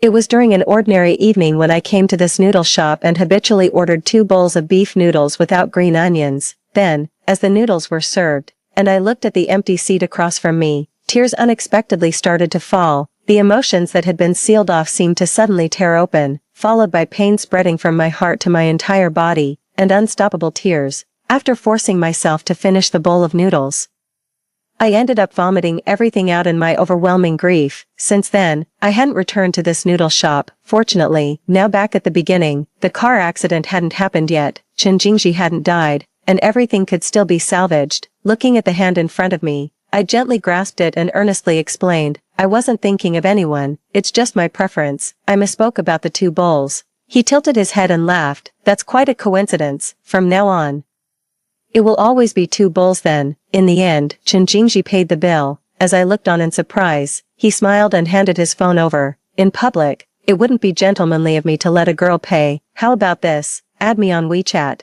and you can transfer to me." I added him on WeChat and sent the money, but he returned it, saying, "It doesn't make sense for a girl to treat on the first meal. How about you do me a favor instead?" They had a community medical event coming up, and he asked me to help take photos. A week later, I followed him with my camera to the nearby community capturing their medical consultations. In the photos, Chen Jingji patiently answered the residents' questions, measured blood pressure and blood sugar for the elderly, and chatted with the children. The noon sunlight fell on his white coat, coating him in a gentle glow, dazzling yet tender. If Liang Su was an unattainable flower on a high cliff, then Chen Jingji was like a grand, warm autumn sun. They were never the same. As the medical event neared its end, and everyone was chatting with the elderly and children, I saw Chen Jingji surrounded by a group of kids, helping them make bamboo joint figures. Amidst the chirping calls of Brother Jingji, he bowed his head, his fingers deftly threading and tying knots, then handing them out one by one. This one's for you, Yuan Yuan. This one is for little Tong Tong.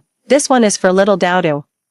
I casually snapped a few photos, and while flipping through them, I suddenly heard Chen Jingji's voice. Looking up, I saw him handing me a beautifully crafted bamboo figurine, jokingly saying, "Here, everyone who sees this gets a share. This one is for little Xingxing." Over time, through several encounters, Chen Jingji and I became friends who could arrange to have meals together. He would help me campaign for votes in the most beautiful sunset photography competition. And when we went to play with clay together, he would seriously mold various human organs. Then, when the couple across from us finally managed to shape a pair of standard hearts, he lifted the heart he had made and said, "Look, this is a perfect heart." I put down the scattered limbs in my hands, smiled awkwardly at the speechless couple across from us, and pulled Chen Jingji to another table. He would also take me to meet his fellow disciples. Pointing at those who had taken off their white lab coats, he introduced each one to me. Looking at those familiar faces, I greeted them politely. I remember that the gentle and graceful senior sister, once out of her lab coat, transformed into a cool and dashing motorcyclist, and the calm and collected senior brother was actually a big shot in the esports world. As for their reaction to my arrival, and Chen Jingji's introduction of me as my friend Yuxing, they all looked at me with a smile and a knowing "oh" in their eyes. Honestly, they didn't say much, but their expressions seemed to say it all. My cheeks warmed under their gaze, and Chen Jingji stepped in front of me, pleadingly saying, "Senior brothers and sisters, please be gentle, don't scare her." They continued to smile warmly at me, chin in hand. Sure, just call us senior brother and senior sister, and we'll all be family." Later on, I became friends with them too, joining them for script murder games and attending music festivals organized by various universities. I immersed myself in this lively and stable life, almost forgetting that I had traveled back in time, until I met Liang Su again. It was probably because all my attention and thoughts had been focused on Chen Jingji lately, and I automatically blocked out my roommate's gossip at the dorm. So when I saw Liang Su, I suddenly realized that it had been a long time since I last heard his name. One summer evening, while playing Truth or Dare at an outdoor barbecue stand with Chen Jingji and his seniors, I suddenly felt a strong gaze on me. Instinctively looking sideways, I caught Liang Su's eyes. He was sitting at another table with Xia Qingyu and another couple. Deliberately, Xia Qingyu held Liang Su's hand, talking nonstop, then laughed heartily at something, while the man across from her had a tight face and pursed lips. The atmosphere was harmonious, yet strangely tense. The gaze that Liang Su cast on me felt like thorns on my back, but fortunately, the displeased man across from Xia Qingyu suddenly stood up and said he wouldn't eat anymore. They left. I held the goose leg that Chen Jingji handed to me, hearing Xia Qingyu leaning on Liang Su, slightly drunk, saying as they walked, "Liang Su, I like you the most." As they passed by us, my gaze lightly swept over them, noticing that Xia Qingyu's actions and words indeed showed she liked him a lot. But he did not seem happy. This puzzle was soon answered. Xia Qingyu broke up with him. A roommate in the guitar club sighed regretfully during our nightly gossip session. "Did you all know? Xia Qingyu and Liang Su broke up." My pen stopped abruptly, and I suddenly remembered a night in a previous life when a roommate mentioned that Xia Qingyu and her boyfriend had broken up. Back then, she said Xia Qingyu complained that Liang Su didn't know how to love and couldn't stand being with him anymore. Decisively breaking up and soon officially announced a new relationship with a friend of Liang Su. Even though Liang Su had become everyone's ideal boyfriend, I didn't understand why they still broke up. The roommate's answer was that Xia Qingyu felt bored. Liang Su loved her like a robot set to a program, which was very dull. Then the roommate opened her social media to show, "Look, she's already announced her new relationship, and it's with a friend of Liang Su."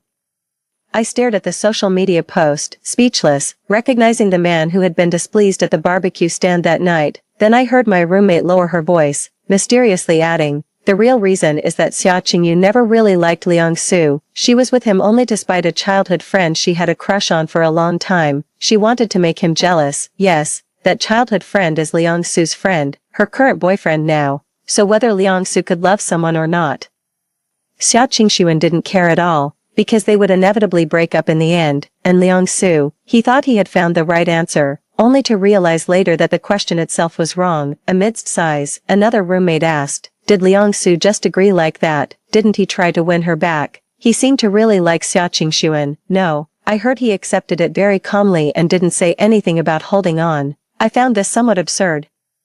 An instinctive unwillingness to accept this fact, because it made me feel like what was meant to happen would inevitably happen. This feeling reached its peak when I saw Liang Su again a week later. In a large shopping mall downtown, I found a child who had gotten lost from her family and took her to the broadcast station, waiting with her until her mother arrived. A very beautiful and dignified woman dressed in an expensive-looking dark blue cheongsam came over, took the child's hand, and thanked me, inviting me for tea at the tea house downstairs. Despite my repeated refusals, she insisted, citing it would ease her conscience, and led me past a wooden carved screen where I saw Liang Su, dressed in a light gray sweater, pinching a celadon cup at a square table. Memories from a distant past were instantly awakened. Although the timing was wrong, in my previous life, my first encounter with Liang Su was because I found this child, but back then, the person who came to the broadcast station to pick up the child was Liang Su. It was his cousin's daughter, who was visiting from abroad. Liang Su's parents were both scientists and were rarely around, so he had grown up mostly alone, indifferent to familial ties. During the 5 years we were together, I hardly ever saw his relatives. Thus, this cousin and her little niece, whom I had only met once, faded from my memory over time, but I hadn't expected that, starting over, a similar situation would occur again, albeit slightly differently. The girl's mother mentioned that she was supposed to meet her cousin here, then explained to Liang Su, this lady helped find her. Her name is Yu Xing. After she spoke, Liang Su put down his teacup, looked over, and said slowly, yeah, I know her. I couldn't describe how I felt at that moment. Upon learning that Liang Su and I were alumni, the girl's mother exclaimed in surprise, that really is fate. Then, curiously looking between me and Liang Su, she asked, one in physics, one in Chinese studies, how do you know each other? The room fell silent. I shifted my gaze from the gently swaying irises opposite me and said softly, not really acquaintances, he's a classmate's boyfriend, I've met him once. The next second, Liang Su added, we've broken up. Oh, now he's an ex-boyfriend. Perhaps sensing my lack of enthusiasm, the girl's mother didn't pursue my story further but instead talked with Liang Su. I picked up a pastry, focusing on entertaining the little girl next to me, indifferent to their conversation, until before leaving, I heard the girl's mother ask Liang Su meaningfully, you seem to have changed a lot since coming back, becoming much more reserved. Is it because of that girl you broke up with? He shook his head slightly. No, she didn't like me. And I didn't like her either. Oh, but you seem quite upset. Liang Su was silent for a few seconds, his voice a bit hoarse, because I realized too late that I might have missed someone I truly liked. I didn't know what he meant by that, nor did I want to know, but since then, our encounters started to become more frequent, trapped under the same roof by a heavy rain, eating at the same table in the cafeteria. Even the campus cat that I often fed suddenly appeared at his feet one day. When coincidences become too frequent, they're no longer coincidences, so, I reduced how often I went out, stopped eating in the cafeteria, and stopped feeding that orange cat. After a while, Liang Su stood in the corridor I had to pass through in the library, looking puzzled as he asked me, Yu Xing, are you avoiding me? Yes, I indeed was avoiding him. After all, starting over, there was no relationship between me and him anymore. I addressed him calmly, asking, then in what capacity are you standing here questioning me? As an ex-boyfriend of a classmate. He looked down at me for a long while, his face turning a shade paler, before finally stepping aside to let me pass. I thought to myself, someone as proud as him probably won't come looking for me again. Yet, his breakup, our encounter, and various incidents similar to those in a past life that happened sooner or later, still instilled a deep unease in me. I began to frequently dream about the car accident from my past life. In the dream, I returned to the day of our second anniversary. Chen Jingji was driving me to dinner, holding flowers. I sat in the passenger seat, chatting about a travel show I'd recently watched and discussing future travel plans. He listened quietly to my chatter, occasionally looking at me with gentle eyes and responding, "Okay, as you wish." For some reason, I felt something was off with him but couldn't pinpoint what it was, so I just let it go and kept talking. As I spoke about how we should celebrate our future anniversaries, a truck suddenly ran a red light and barreled across the road. Actually, the road wasn't very busy at that time, and there weren't many people around. A timely brake could have prevented the accident, but the brakes failed. Without hesitation, Chen Jingji steered the wheel towards my side, leaving me the only chance of survival. After the violent impact, I lost consciousness for a few seconds. When I opened my eyes, I was in the bloody, stench-filled car, in too much pain to utter a word. Through my blurry vision, I saw a long shard of glass piercing Chen Jingji's chest, as he weakly pleaded with the bystanders gathering around, save her first, please, save her." I was then rescued through the shattered car window.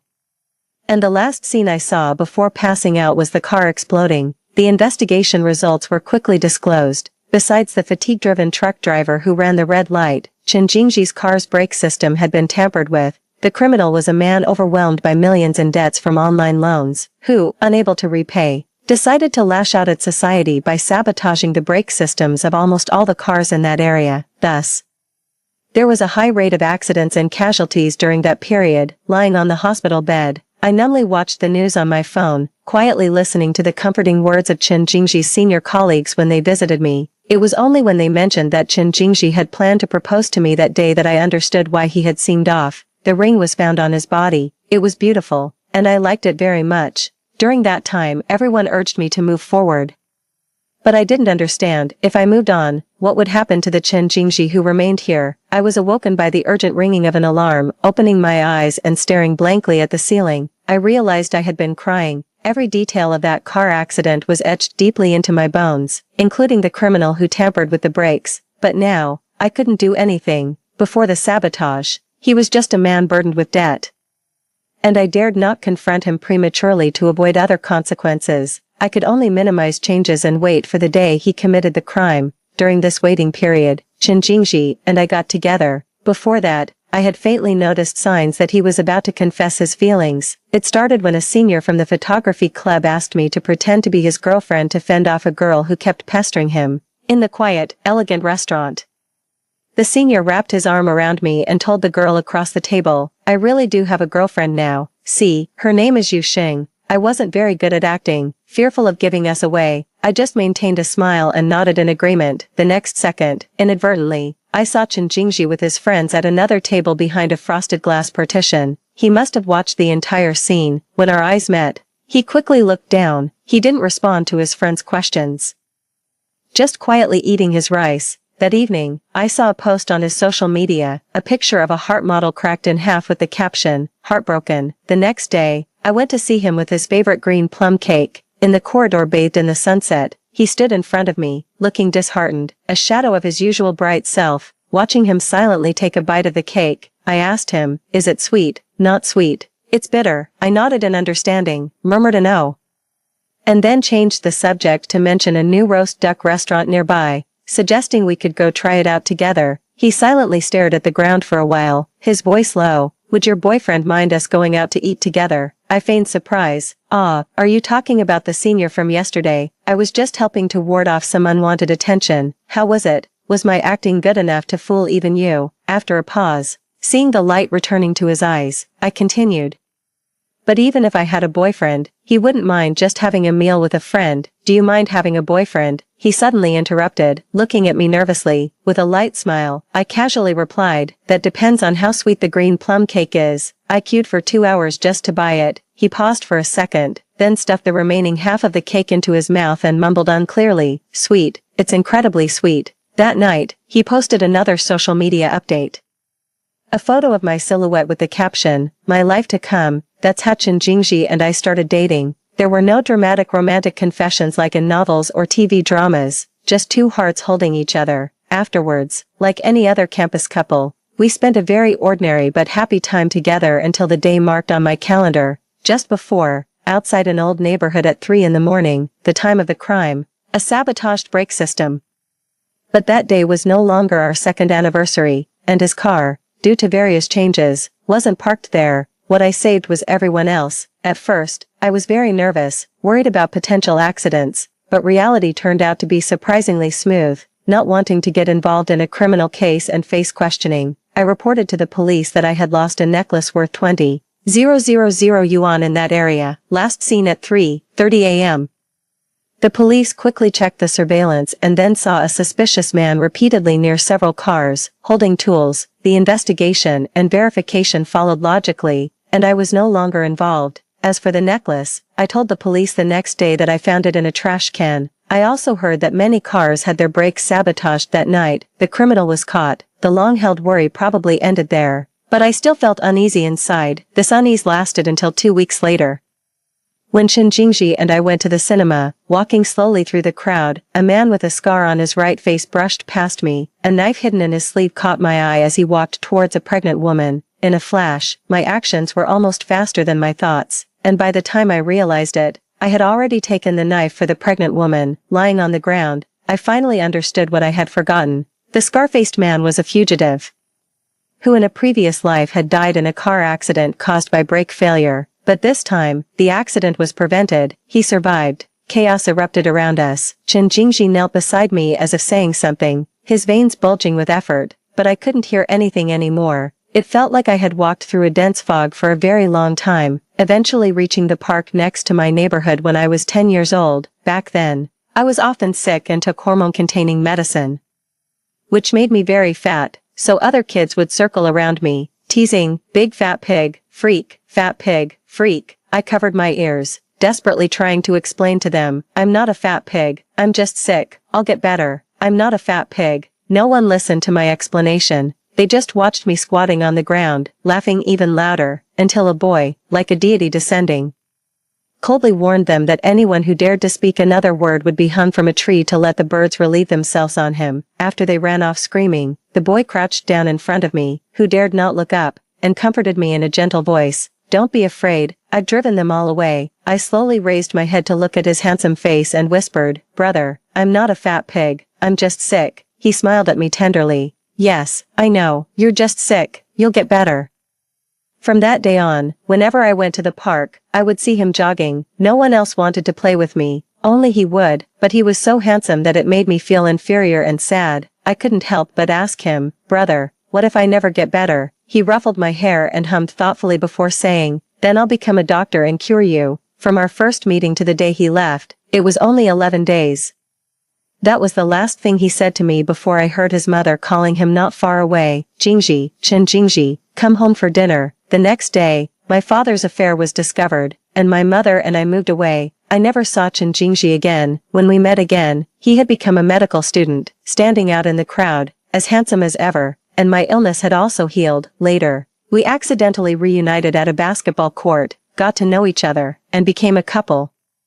The person I had a crush on for nearly 10 years also fell for me. Later, before I could even ask if he remembered me, he died. Fortunately, this time, I saved him. If that was the price to pay, I was willing to bear it. I returned to the dense fog that wouldn't lift, vaguely feeling someone talking beside me, yet unable to react. Faintly, I seemed to hear Chen Jingji's voice, sounding helpless and hoarse as he asked someone next to him, "I've studied medicine for so long, why couldn't I save her?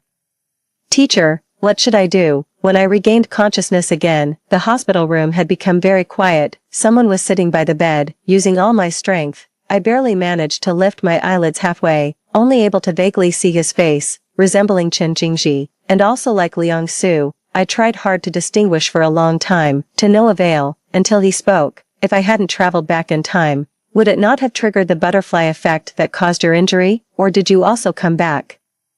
And that's why you saved that pregnant woman?" After a pause, he laughed at himself. "I've never known, in another time and space, whether you liked me because of him, or was it because of my time traveling that indirectly made you fall for him in this timeline? I guess I'll never know the answer to that question. But, Yusong, I regret it. For a long time, I thought all difficult problems could be solved through studying logical reasoning. It turns out, loving someone isn't one of them. It's unsolvable. Just like how I seemingly can't make you, who fell in love with him, fall in love with me again. I don't really like to reminisce about the 5 years I spent with Liang Su, but a trivial incident inexplicably pops into my mind. It was probably the third winter we were together. I was talking to him on the phone on my way home from work when I accidentally bumped into someone. After a yelp, my phone fell precisely through the cracks of a drain cover into the sewer below. Feeling extremely frustrated, I spent the entire night in a taxi using the little cash I had on me. I found out the next day that Liang-Su had been looking for me all night.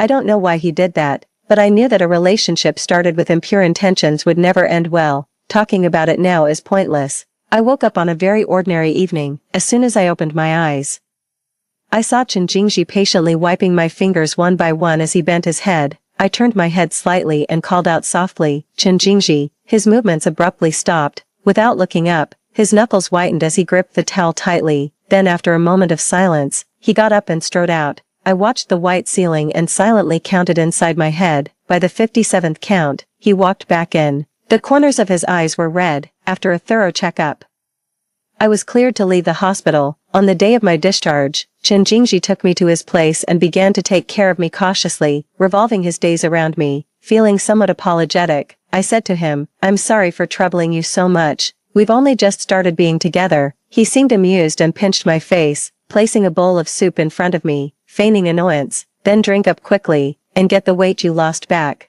I frowned and shook my head. "But I finally managed to lose some weight. Guess it saves me the trouble of dieting." Completely losing his composure, he spooned up some soup and brought it to my lips, coaxing softly, "Come on, little Yusong, open your mouth, listen to Dr. Brother. A healthy person is the most beautiful." That's how I recovered from my injuries. With Chen Jingji's mix of anger and coaxing, I saw Liang-Su again half a year later in a supermarket.